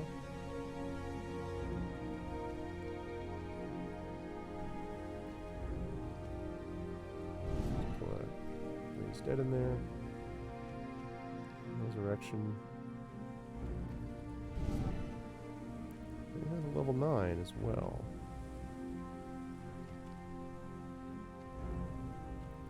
Mass heal will get the job done. Okay. I am listening.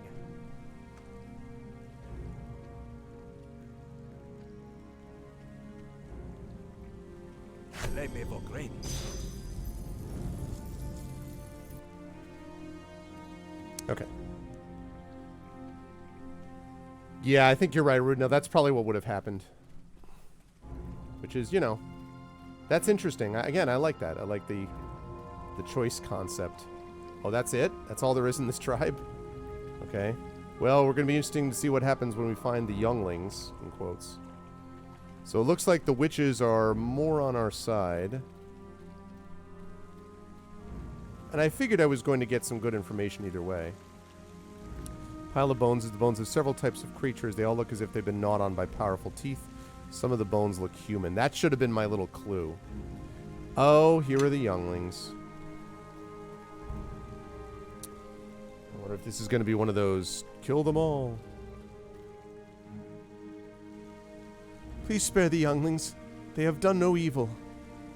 The children should not be punished for the crimes of their parents. Leave them in peace. Spirit Eater, I beg you, do not devour us. I fought the adults in self-defense. I am not a murderer. Best to exterminate future enemies when they're young and helpless. Thank you, Spirit Eater. The hill tribe will never bother you again, I promise. Come, younglings, quickly now.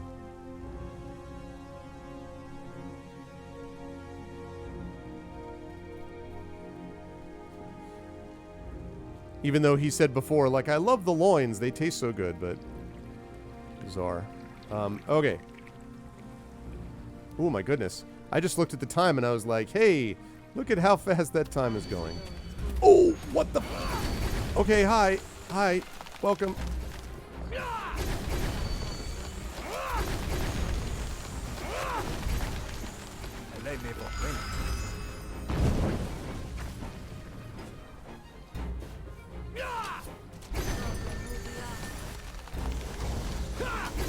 Suddenly Elder Earth Elementals. Fortunately, I'm better than they are.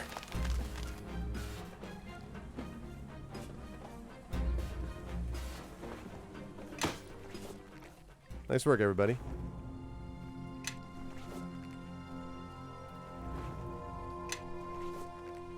Yes. What happened to your familiar? Oh, I see. So... Yes. Vegeta got hit a little bit.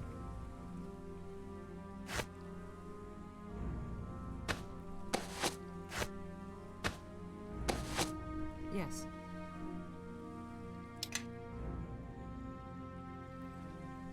Okay.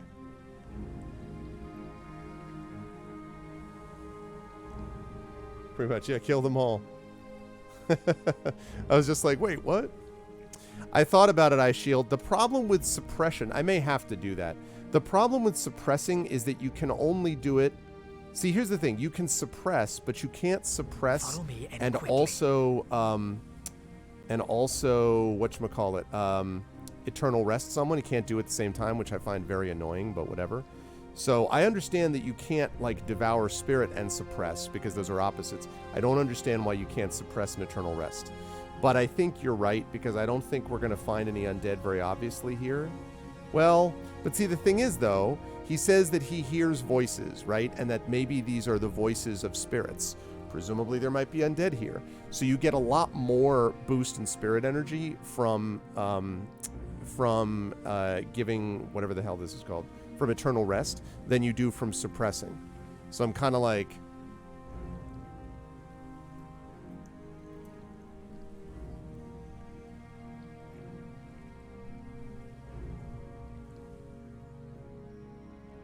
Right, the Telthors. Elemental and Fey. So those elemental creatures, I could have done that too. See, this is what I mean. So it's not just Undead Ice Shield, it's also elemental and Fey. So I could have done that on the elementals, is what you're saying?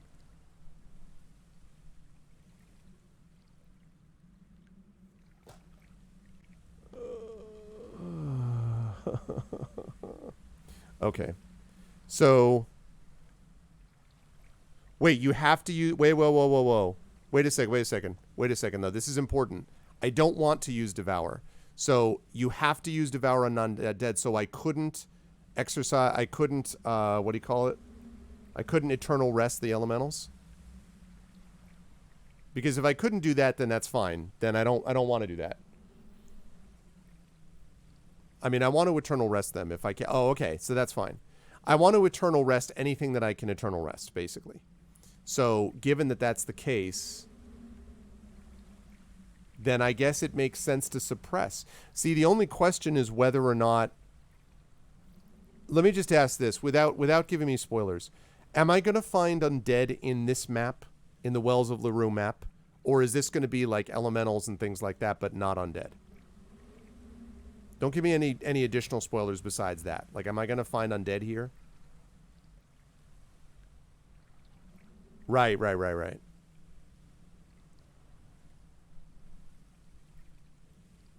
Okay. So then in that case, I am going to suppress, because that way I get some of this benefit back.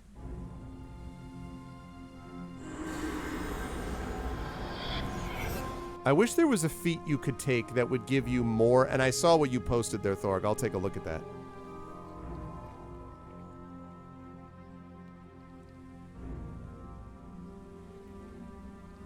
Yeah.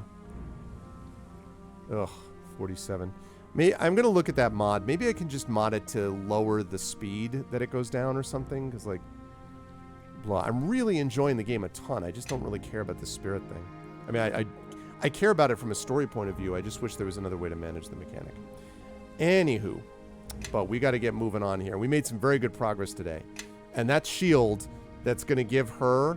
Yes. Freaking a 37 AC. Thank you. Yes. God, he has a 43 Yes. AC. Epic is just so listening. epic. 43 AC. 37. My allies. And Hazel has 16. Follow me and quickly. Okay.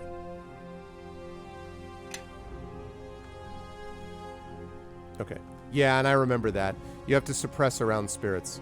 Can you, if you suppress around the elementals, can you suppress around elementals and get the benefit of that? Do you know what I mean? I know you can't I know you can't eternal rest them, but can you suppress around them? If that makes sense.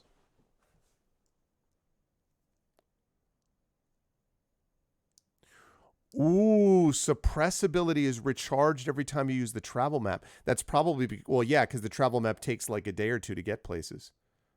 Yes, they count as spirits. Okay. All right. All right. So someone's going to have to remind me to do that when we go someplace, honestly, if they just allowed you to suppress and then allowed you to eternal rest the same day that you suppressed, then I wouldn't really have too much of a problem with this mechanic. I think the problem is that there's too many things in the way. Like, you can't suppress the same time you devour. I get that. But then you can eternal rest the same time you devour. I guess I get that. But then you can eternal rest the same time you suppress. And you can only eternal rest undead. And if you do it when they're wounded, you get a little bit. But if you do it when they're near death, you get a lot. Like, at a certain point, I'm just like... So, yeah. All right, well, that's something I'll think about. I will consider more about that. Other than that, though, I'm having a blast with this game. I really am. I really am enjoying aspects of the story part. And there's like little complexities that get added, but not incredible complexities that are obnoxious. The writing is good. Yeah, and I enjoy the characters. I find the characters a lot more interesting. Even Kaelin the Dove, and I find them all interesting. Plus, some of the spells. Also, I was feeling awfully good about the way that we handled the bottom level of the Death God's Vault. I was very pleased about that. So that was the deal. But I have got to rise up on out of here, folks, because it's in about 10 minutes. I'm going to be over on GOG, so I got to go get ready for Celeste, Crown of the Magister. Quick reminder about schedule. We're going to be, again, over on GOG from 4 to 7 today for Pen and Pixels and Celeste. Then tomorrow, we'll be back here at 9 p.m. Eastern for Community D&D with the Shadow Crew. So you will have the amazing Shadow Crew returning for some more Dragon of Icespire Peak. Thursday, we'll be off. Friday, we will have Esper Genesis. Saturday, D&D with Infinity and Beyond. Eberron, Oracle of War, as we move into part 2 of that campaign with Voice in the Machine. So you'll definitely want to stop there for that. Thank you for being here, Craigery. If you liked what you saw and heard, please make sure to follow the channel. Check out the YouTube with !ArvTube, Discord with !ArvCord, Twitter with !ArvTweets, website arvanellerun.com, financially, !ArvShop for the merchandise area, Arv Treon for the Patreon. Again, I have reset inspirations for the month, so please jump on board with that. And Arv Treon for that. And then subscribing to the channel, of course, is also an awesome thing. Icarus for my Icarus graphic novel. Library for Tales and Tomes, The Forbidden Library, my 5e adventure and sourcebook from Alligator Alley Entertainment. And Grayshade KS for my Grayshade Kickstarter, about which more details soon. As always, BLM, Black Lives Matter, very important to affirm and assert the significance of Black lives. And Help Now, the World Health Organization page on suicide prevention. Very important to reach out to others if you need help, and to reach out to others if they need help as well. As always, great work out of the mods, Arudnell, Coven, Dragonspear, Hillness, J-Reb, and Triffity Mats. And again, Triffid, I'm so sorry for whatever it is that disturbed you, but, hopefully hang in there, and, please let us know how things are going and keep us posted. Always a pleasure to have our wonderful subscribers here as well. Arudnell, Coven, Dragonspear, Hillness, J-Reb, Triffid, Blackberry Bear, Classicor, Divinorium, Arinth, Garlic Tofu, Karth, and Mrs. Dunsel. Always a great pleasure. So much thanks to all my Patreon supporters in that group, and thank you to my viewers as well. Thank you to Alamzi, thank you to Big Boss, Bloodluster, Craigery, Effect Life, Arabs, Egglove, Eye Shield, Highway Cavalier. Thank you to Nonstop. Thank you to Quixotic Jedi. Thank you to Sayana, to Spike Trap Claire. Thank you to Stan Kubrick, Sparkly Wallflower, Thor, Hugh Christensen, V&K, Vibes, and Xylem. Thank you so much to everybody. Much love, and everyone be good to each other, and I'll catch you over in GOG in about 10 minutes. Until then, be good to each other, and bye for now.